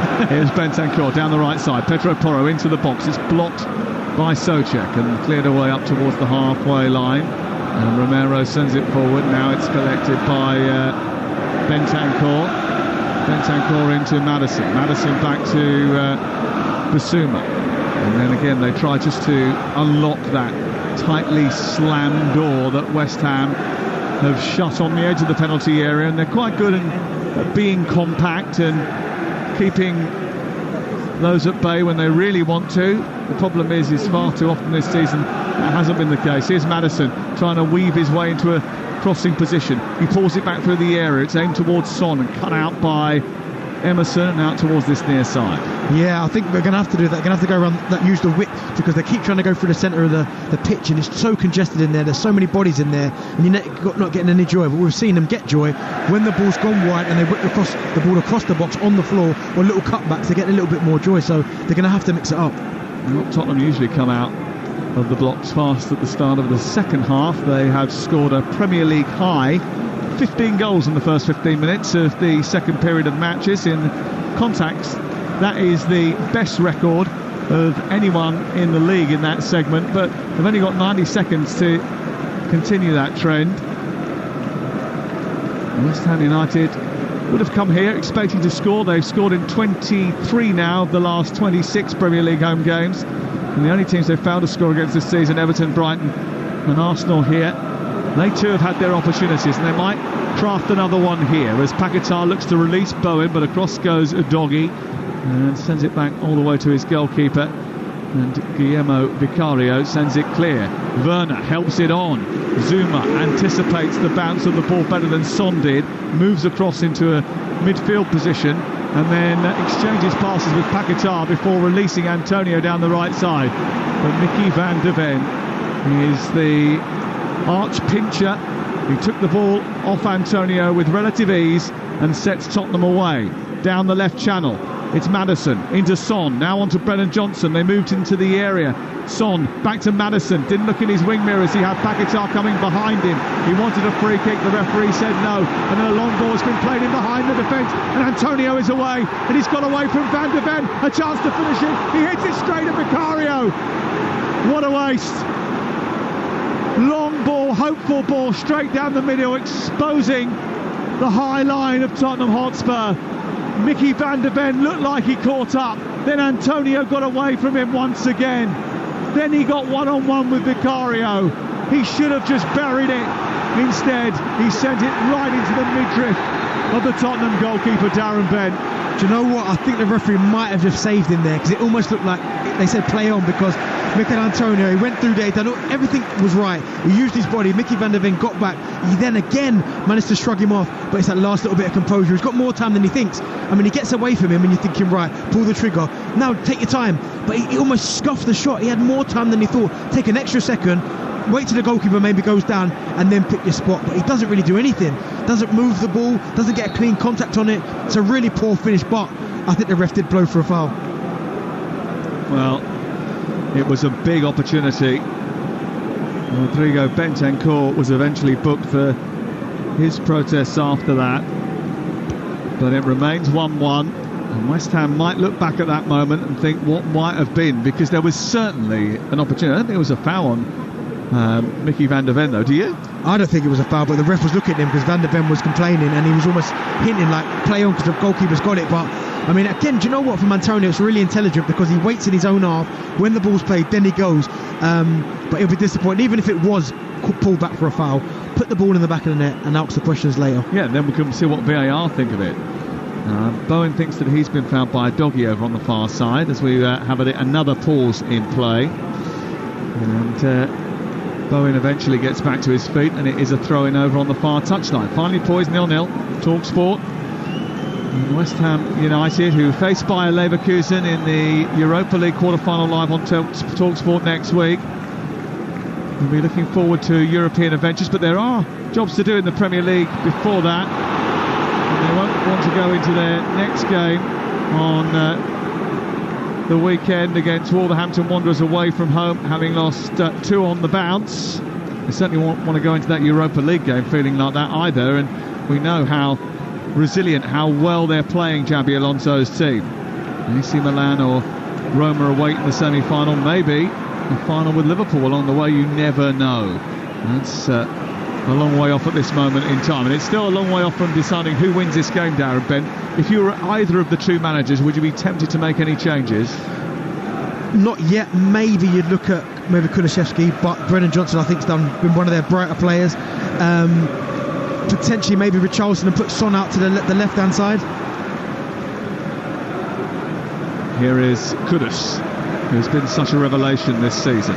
Doncaster 1, Wrexham 0 in injury time in League 2, by the way. Wrexham had the chance to go second tonight. That's not going to happen now. Portsmouth, who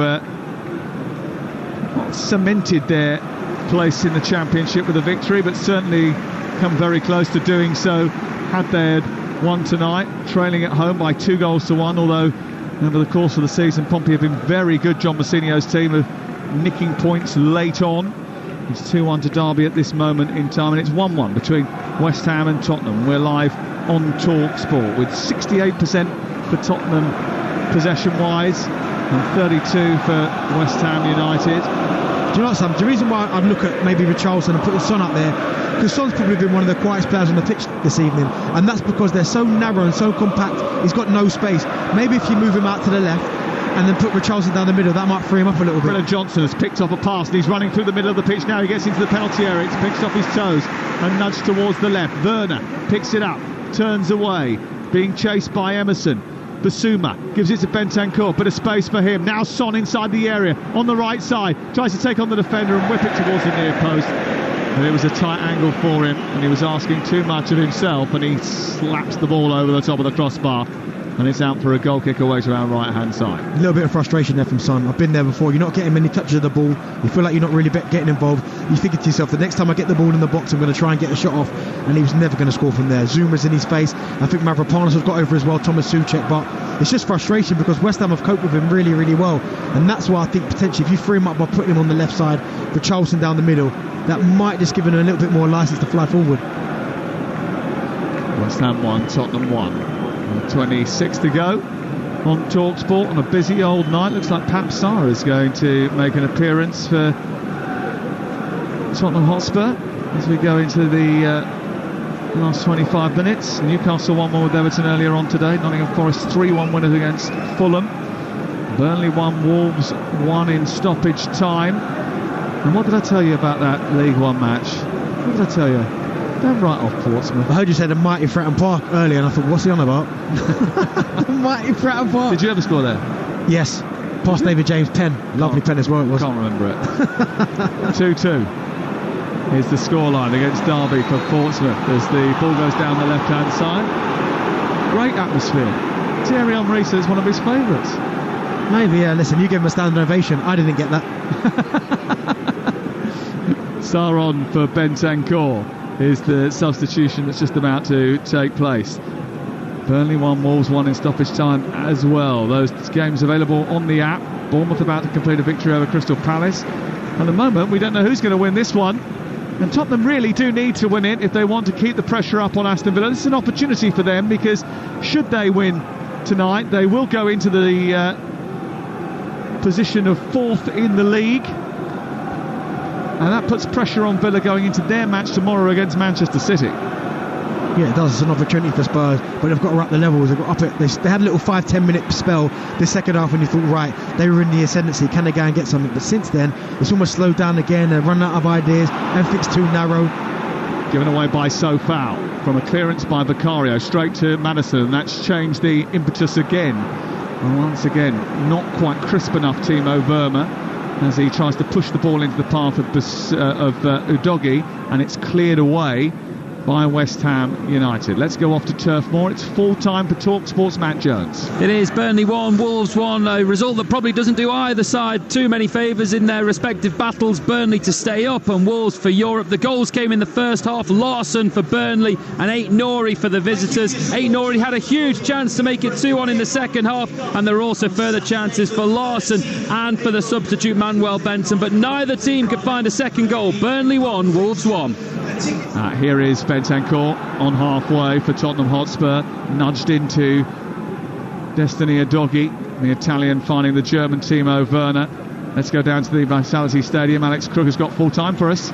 And it's finished Bournemouth 1, Crystal Palace 0. 3 wins on the spin for the Cherries. They had to wait until 11 minutes from time. Anton Semenyo with a run and cut back from the right-hand side. Lashed in from 12 yards by Justin Kluivert. Dean Henderson made a number of excellent saves for Palace, but they're now 10 games away from home without a victory. Bournemouth 1, Palace 0. Tottenham on the attack, and it's slapped into the edge of the box by Johnson. Careers out with a deflection that takes it towards the touchline. Back from Maddison into Son. The 1-2 didn't quite come off, wasn't crisp enough or sharp enough. But they are camped now on the edge of the West Ham penalty area, and there's lots of claret and blue shirts that are camped there too, refusing to engage. A bit of detente going on between Tottenham's attack and West Ham's heavily fortified defence. Picked up by Son once again, threatened to hit it first time, then was chased by Antonio. Wide it goes, on to Pedro Porro. He tried to poke it forward. His second attempt with the left foot drives the ball in towards the near post. Fabianski saves it, and it will be cleared away, and it remains 1-1. No space at all. I mean, they're looking to probe. They're trying to play them little cute little passes, and there's just nothing in there. And they're reluctant to now swing the ball in the box because they know Zuma, Mavropanos have been dealing it really well today. So they've got to find other ways of trying to make things happen. So claustrophobic, isn't it, when you're attacking and there's so many claret and blue shirts for you to try and unpick. As a striker in those circumstances where you feel almost suffocated by the defence, what's going through your mind? What do you do in those circumstances to try and solve that riddle? Just trying to find a yard of space. That's what you've got to try and do. Pull off your defenders, maybe try and fly across one, try and encourage your teammates. Can you get a cross in? Maybe not in the air, but can you slide one along the ground? Can I just get in front of him? Can I create a little bit of chaos so maybe the ball might drop to someone who can finish it off? Is there a part of you that has to be a little bit unselfish as well and take players away into areas they don't want to go into? 100%. There's times where you know you're not going to score, but you think, if I just run the defender this way, maybe hopefully someone's read the situation and coming behind me, and there's an opportunity for someone else. We told you about Bentancur coming off and Sarr coming off, but Maddison coming off for Kulusevski, maybe a little bit more of a surprise. What do you make of it? Yeah, obviously I'm guessing Kulusevski's going to play the number 10 role. It is surprising there because I thought Maddison looked relatively comfortable that second half as well. I thought maybe Werner would have been the one that would have come off because he's been really quiet. His final pass hasn't really been crisp as he's used a few times, so that one surprises me. And we're in the 69th minute. This is where David Moyes made that substitution on Saturday that didn't go down too well. He is yet to roll the dice tonight. Do you know what, Sam? Watching Timo Werner live, he reminds me of someone I used to play with called Dennis Romerdal. Had all the pace in the world, pace to burn, but always wanted to come to feet and show everyone he was a good football player. And Alan Kirbysley used to go crazy. He used to say, just run. And I'm looking at Timo Werner.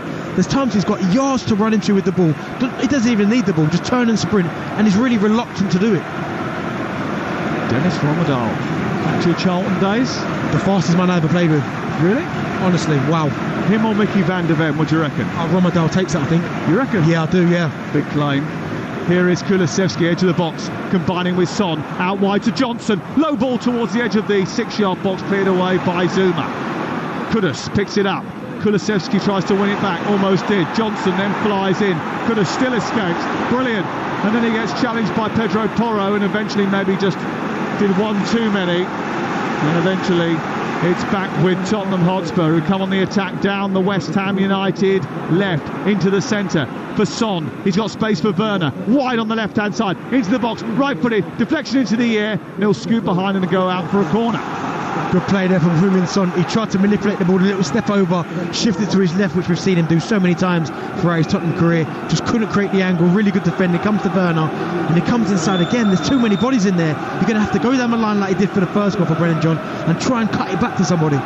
Doncaster 1, Wrexham 0. 4-time scoreline tonight from South Yorkshire as the ball goes in towards the penalty spot, probably from Pedro Porro this time. Right-footed, aimed in towards that area, flicked away by Zuma, and then it comes out as far as Basuma, and it'll go back again. Udogie, Basuma, and then all the way back to Vicario. And we have 18 minutes for one of these two teams to find a winner. I just wonder if David Moyes, after what happened against Newcastle, was maybe a little bit reluctant to make changes, and where do you take him off? Because Antonio, I know he's had his injuries this season, but he's looked relatively sharp and still going, so I would leave him on as long as possible. But I do wonder, after the situation with Calvin Phillips and what happened against Newcastle, is he thinking, do I leave as it is just for now? Well, he has done so far. Johnson, and on to Papsar, who's in an advanced position with a lovely crossing towards that area of uncertainty in front of the goalkeeper.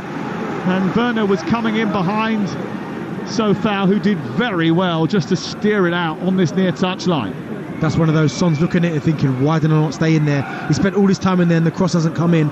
They're the ones you've just got to go, just keep going in there, and hopefully something breaks through, and he would have tapped that one in. Great cross from Sarr from the right hand side, and the goalkeeper couldn't come and get it, and Werner was lurking with intent. The latest odds are available at Ladbrokes. Tottenham 1-1 with West Ham away from home. Right now you can get West Ham to win the game 21-5. Tottenham 7-5, the draw 23-20. It's all thanks to Ladbrokes 18+. BeGambleAware.org. And Tottenham aiming high. Speak to Ange and he hints about building a team to win the title next season. Not finished fourth but this season will be one of many, I think, in the future, or few in the future, that doesn't have the congestion of European football. It's the first time in 14 years that they haven't played European football.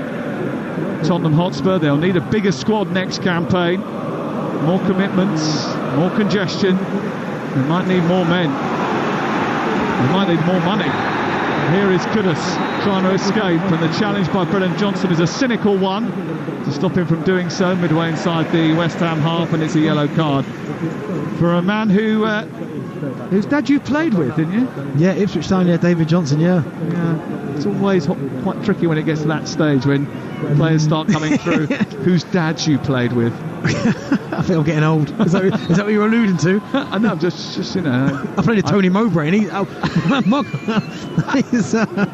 that was a long time ago. That was. Yes. I always thought it was starting to be weird when the players were older than you, then the manager was the same age as you, and then when the players were the same age as your kids, that was a problem. Ball went into the box for Antonio. He couldn't deal with it. It's cleared away out over on the far side. Throw in level with the edge of the penalty area. This is a game that can be won by one of these two teams. There has been chances. There will be more. It's been the nature of the match. It has been at times open. There have been chances for both teams to further their goal tally. 9 goal attempts from West Ham, 4 of which have been on target, 11 from Tottenham, 3 of which have been on target. One more chance for Tottenham, who've got a habit of winning games late on. Here is Antonio into the box. West Ham too have scored some late goals this season and have shown their attacking prowess once again today. Great tackle by Souček, sends Bowen away on the right hand side. Basuma just gets over and stops him from progressing any further, but he's tied himself in a little bit of a knot, and Bowen has to go across and put pressure on him, but doesn't force anything other than the goal kick away to our left hand side. Someone got to take a risk in the final 15 minutes, do you think? Potentially, but you're getting to that point where you don't want to lose it, but it's how much risk you take. I think that with the likes of Paquetá, Kudus and Bowen, certainly for West Ham and Son, Werner and Johnson, you've got players there that can go in and hurt the opposition. I think West Ham, certainly the last 15 minutes, haven't really created too much. Antonio had the chance, but we weren't sure if that was a foul. But Spurs have got into good areas. It's just that, I've said it all game, that final little bit of quality. Can they pick out the right pass? I mean, Brennan Johnson put a great ball in just now, and he was static, Son, and that's not like him, but that's because he's not had many touches today. I suppose it goes back to the situation where, look, there's 14 minutes to go. Ange Postecoglou has said that the reason that they come back in so many games and win so many points late on is because they ignore the scoreline and just play to their philosophy. This is, I suppose, one of those matches where you know what you're going to get from his team. They're going to keep going right to the very end. If you're West Ham, there's no need for pragmatism, is there? Because Newcastle have dropped points tonight. Anything they get here is a bonus. But if they were to win here this evening, they would put real pressure on Manchester United, who have got those big injury concerns that we heard about at half-time. 100%, and that's why you've got to win it. So as you said there, Sam, about Ange Postecoglou and his team, you know how they're going to play, they're going to keep going. But also, if you're West Ham, you're thinking, well, there's going to be gaps somewhere because they take risks. Here is Brennan Johnson down the right-hand side, moving towards the edge of the area and finding Kulusevski. Back out to Brennan Johnson again. Johnson just tickles his way up towards the byline, then produces a cross which takes a deflection. It's an easy catch for Fabianski away to our right, and he will clear away. Tottenham will be fifth if it stays like this. They might see it as a missed opportunity with Aston Villa playing Manchester City tomorrow. If they don't get 3 points, and then West Ham is a difficult place for them to come. Here is Antonio down the left-hand side trying to keep the ball in after Kudus tried to just fend it down the touchline. Didn't quite work out for Mikel Antonio. I think he's done well at that tonight, Mikel Antonio, using his body, little flicks to Kudus and to Paquetá, just dropping it off 1-2 touch and then spinning them behind. He's done well. And that was clearly a late challenge by Mavropanos on Dejan Kulusevski. And that's going to yield a free kick to Tottenham Hotspur. Tomorrow morning, breakfast show back on air at 6 o'clock, pouring over all of the results.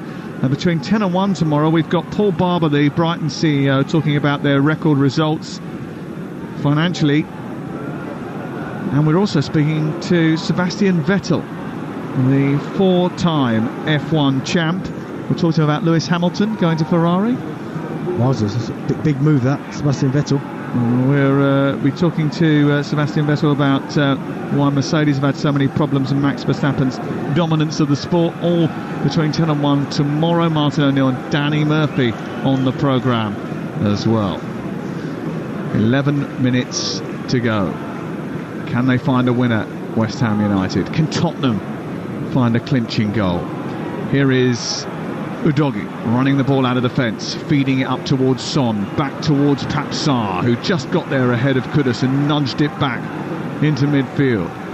It's Basuma now, right of the centre circle, who strikes the ball towards Pedro Porro. Johnson, Pedro Porro's gone on into an advanced position. Basuma, Paquetá, Sarr, rangy, thin, lean, runs with the ball at his feet, looks up. He's got Timo Werner on the far side, goes back to Udogie. They're in the midpoint of the West Ham half, and West Ham have got almost everyone apart from Bowen behind the ball. As Basuma finds Son, turns it into Porro, out wider to Johnson. Johnson, right angle of the penalty area, stopped the ball, ran infield, found Son, very tight on the edge of the penalty area, but he's got it back to Porro, who lifts across the far post. Sarr was coming in underneath it, and Werner maybe took it off him. Offside flag has gone up anyway against Timo Werner, I think. Really good defender from Soufal. Got up really early and just got enough on it to take it away from Paquetá and Timo Werner, who's in the background. But again, I don't think Spurs are going to score from these type of crosses because they've got some big bodies in there. They all must be 6'2", 6'3" plus. And when you're putting in crosses like that, I mean, they're wanting you to do that. They want you to do that because they believe they're going to get their heads to it. It was Timo Werner who took it off. Great defending that. Outstanding defending. Papsar, and he was the one who was offside. I got to admit, I love Timo Werner. I think he's a terrific fella. He's such a great guy to talk to. Very enthusiastic, very self-effacing, knows his limitations. I was watching that game on Saturday against Luton Town, and he does almost everything right, apart from that last little bit. That's the issue. What's that last little bit of quality in front of goal? I mean, you talk about a guy, 4 years at Leipzig, 127 appearances, 78 goals. Yeah. And you're thinking, wow, he comes to Chelsea, and for whatever reason since then, it just hasn't happened for him. I think it's worked out, though, that move from Leipzig to Tottenham this season. He's certainly given them a different dimension to their attack. He adds that raw speed, which they need, the way they play, that they need that sort of acceleration. Well, he stretches defenders, doesn't he? He stretches defenders. Brennan Johnson stretches defenders, and that's where you give the space for Maddison and these type of ball players to kind of drop into pockets, and that's what creates their space. Son drops into pockets as well, but we just haven't seen it enough tonight. Yeah, he is going to be replaced in the next few moments by Richarlison. There is going to be another change as well, which we'll see Højbjerg come on for Bissouma. That happening in the next few minutes. Here is Richarlison, who's just got stripped and ready for action. And will enter the fray at the expense of Timo Werner. Werner just edges his way off the pitch slowly. I think it means that Son's going to go out to that left-hand side, and Richarlison's going to go through the middle. He has had a bit of an injury, Richarlison, which is why he hasn't been starting games, but his form has been pretty good. 9 goals in his last 12 Premier League appearances. Richarlison, if he was to get the winner here, he would be a very popular man in North London. Here is Kudus, challenged by Porro. Richarlison helps it on to Kulusevski, does well. Kulusevski runs up to the edge of the penalty area, tries to poke it through to Brennan Johnson. It just didn't run for him, but Kulusevski's won it back again. It's loose on the edge of the box. Richarlison has headed it back to Papsar. More space for Kulusevski, right on the edge of the penalty area. They just retreat slightly, and then that's a poor ball by Kulusevski, who didn't get it at all right. Caught it poorly, and it went square, straight out of play over on the far side. Son gives him a little bit of a glare. Well, the pass was to Richarlison. Richarlison was free on this side. If they roll it into him, he takes one touch, he gets a shot at his feet, or he picks the pass. For some reason, Kulusevski went back into where all the bodies were, and it was a poor pass. I mean, if he'd have got on the half turn and looked, Richarlison was in, but that change made sense to me. Getting Son on that left-hand side, that might free him up with a little bit more space and let Richarlison play down the middle, because Son down the middle this evening has been a little bit non-existent. Into added time down at Fratton Park. Portsmouth 2, Derby County 2. Remember, already tonight Wrexham have lost, and in the Premier League, victories for Nottingham Forest and Bournemouth, and draws between Burnley and Wolves and Newcastle and Everton. It looks like we're going to share the spoils here, unless someone can conjure a winning moment in the final 6 minutes. Here is Kudus, who's got that ability. Bit of magic from him wouldn't go amiss. Out it goes to this near touchline, collected by Antonio. It was a bit behind him, but he kept it moving. He gets the return off Emerson, then goes on the outside of Porro, produces a cross into the box, which is easily clutched by Vicario, and Tottenham will clear. Bowled out to Kulusevski, who's got James Ward-Prowse harassing him. And James Ward-Prowse has covered more distance than any other player in the Premier League this season. He has one hell of an engine. West Ham have the ball inside their own half. Bowen chests it down, sends it back. Tottenham, who started the season serenely, were top for 26 Premier League nights before the Knights drew in November. And they lost games in the winter that others didn't. And their title challenge has turned very much into a race for a place in the top 4 now. Just don't tell Ange about it. I think everybody else is focused on getting into the Champions League. Here on the right side, the ball is with Sofau for West Ham United, who still have a European quarter-final to look forward to. Zuma, Emerson, down the left it goes. Chasing after it was James Ward-Prowse, collected it well, really tight on the touchline, despite the attentions of Romero, who'd come out towards this near side just to shackle him. back to Zuma, across to Mavropanos, who curls it out towards the far side. Bit of space for Bowen now in the right wing position. Kudus pulls off to the edge of the area, wants the ball played back to him. He gets to the byline. Bowen, his cross is blocked, it goes out for a corner. Yeah, you know what that means? It does, yeah. I mean, you look at Bowen there getting a position, really good position he takes up. If he could have just got the crossing a little bit earlier, Antonio was almost just not ambling, but quite silently getting into that back post, because if it goes there, he's got the freedom in the 6-yard box. He probably scores arguably the winner. But again, set play now for West Ham. They've been so dangerous all night on it. It's about the delivery now. Can they get that right?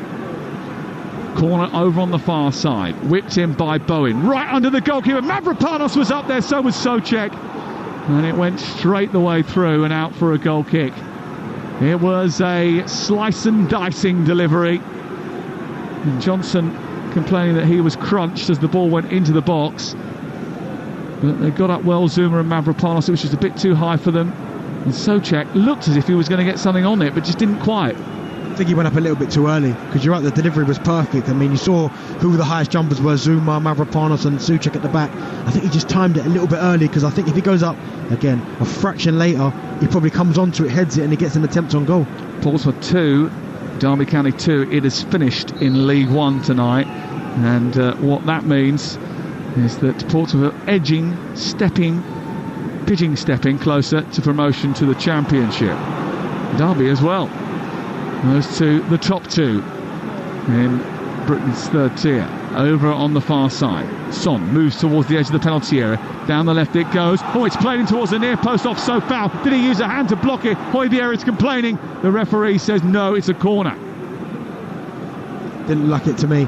I thought he just got his body in the way, and if it did hit his arms looked like they were next to their body, so I think they're clutching at straws there. Oh, what was so foul clutching at? Well, nothing.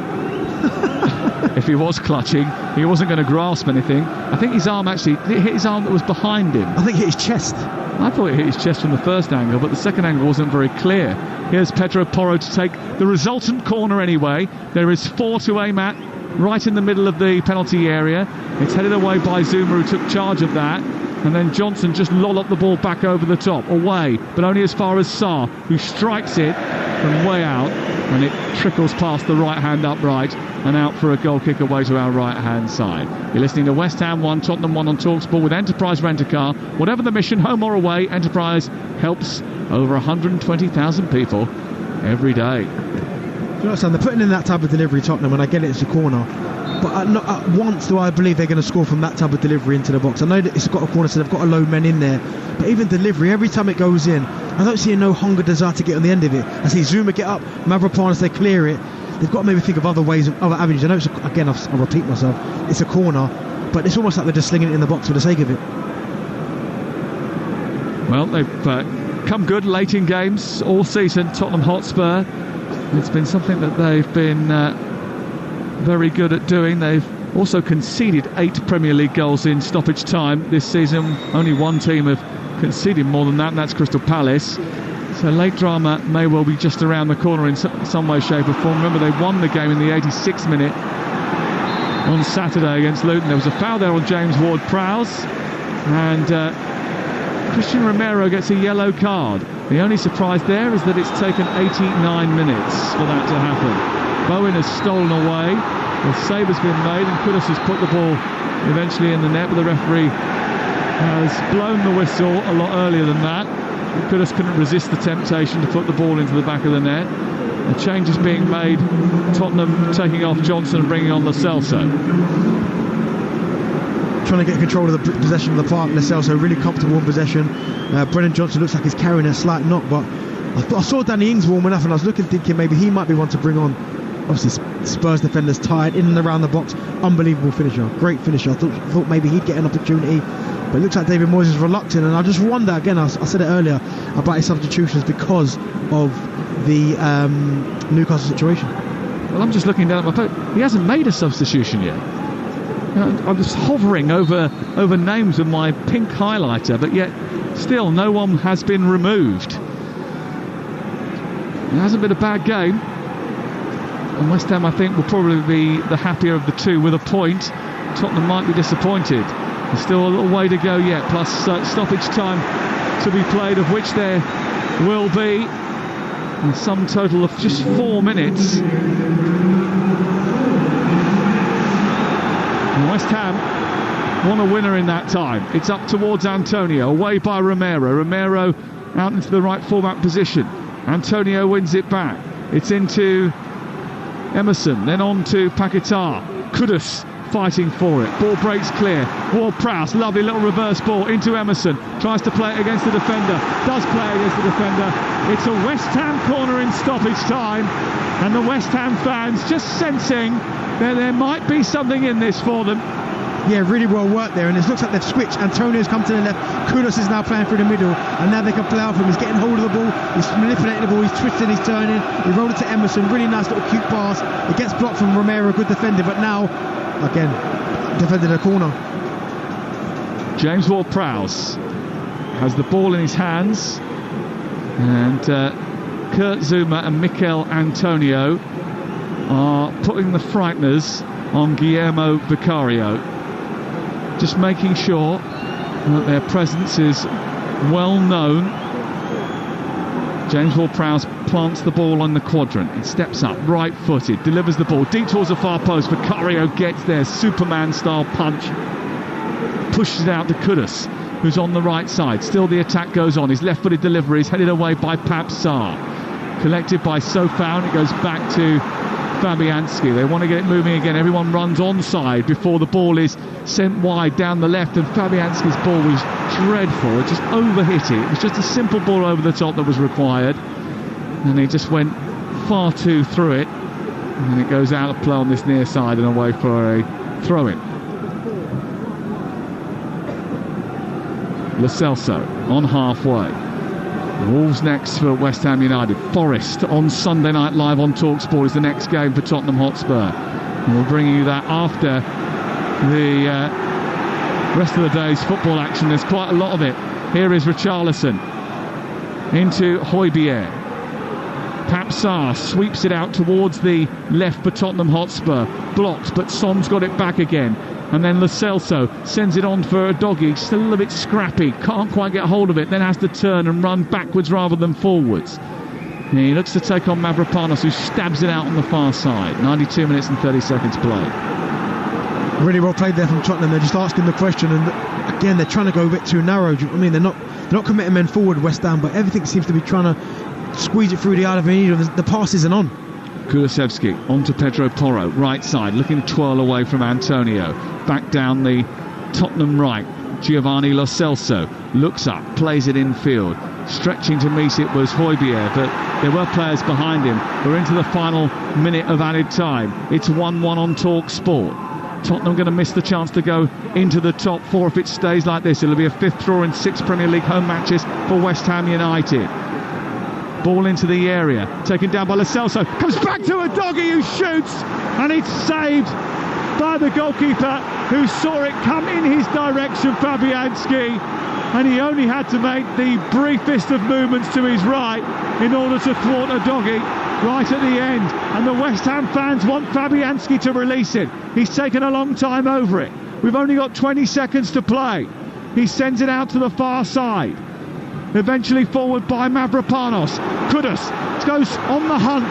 He gets in behind Van de Ven. He takes on Romero into the area. He looks to release the ball into the box to one of his teammates. It comes back out to Soucek. He lifts it over. Bowen going in on the goalkeeper. Across the face of goal it goes. It's loose in the box. Paquetá. Kudus still not clear. Tottenham scrambling. They release it, and now they go on the hunt themselves, and they go charging forward at pace.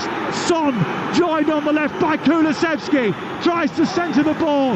It's half defended by West Ham, and then it breaks again on halfway, and now West Ham come forward, and Lucas Paquetá in a chaotic end gets to the edge of the penalty area, waiting for someone to come forward. Antonio stretching in the end as the ball ends up spiralling into the air, and the players collapse onto the field of play after expending so much energy.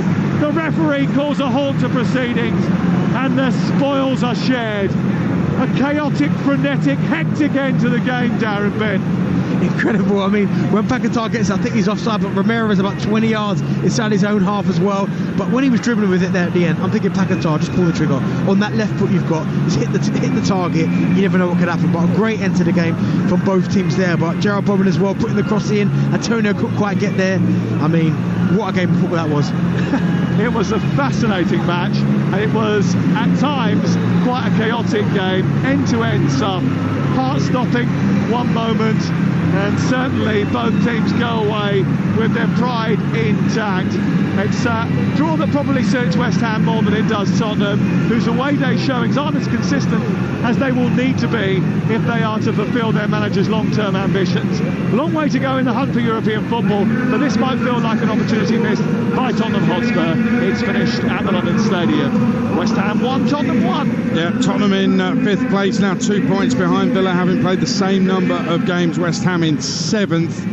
Newcastle failing to capitalise and go above them when they were held earlier. I'll give you all the results very shortly, but right at the end, that was chaotic, Darren Bent. Udogie put it either side of the keeper and it's a goal. He doesn't do that. Paquetá, just shoot, man.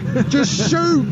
Everybody wanted him to just shoot a goal. He probably would have scored as well. You know, Udogie fell to the wrong person. Any attacking player on the pitch, he probably scores it. Wrong person on his wrong foot. On his wrong foot, exactly. The right pace was on it. I think it was Lascelles. So takes the pace off the ball, off the cross, and you're thinking it drops you right in the middle on the penalty spot.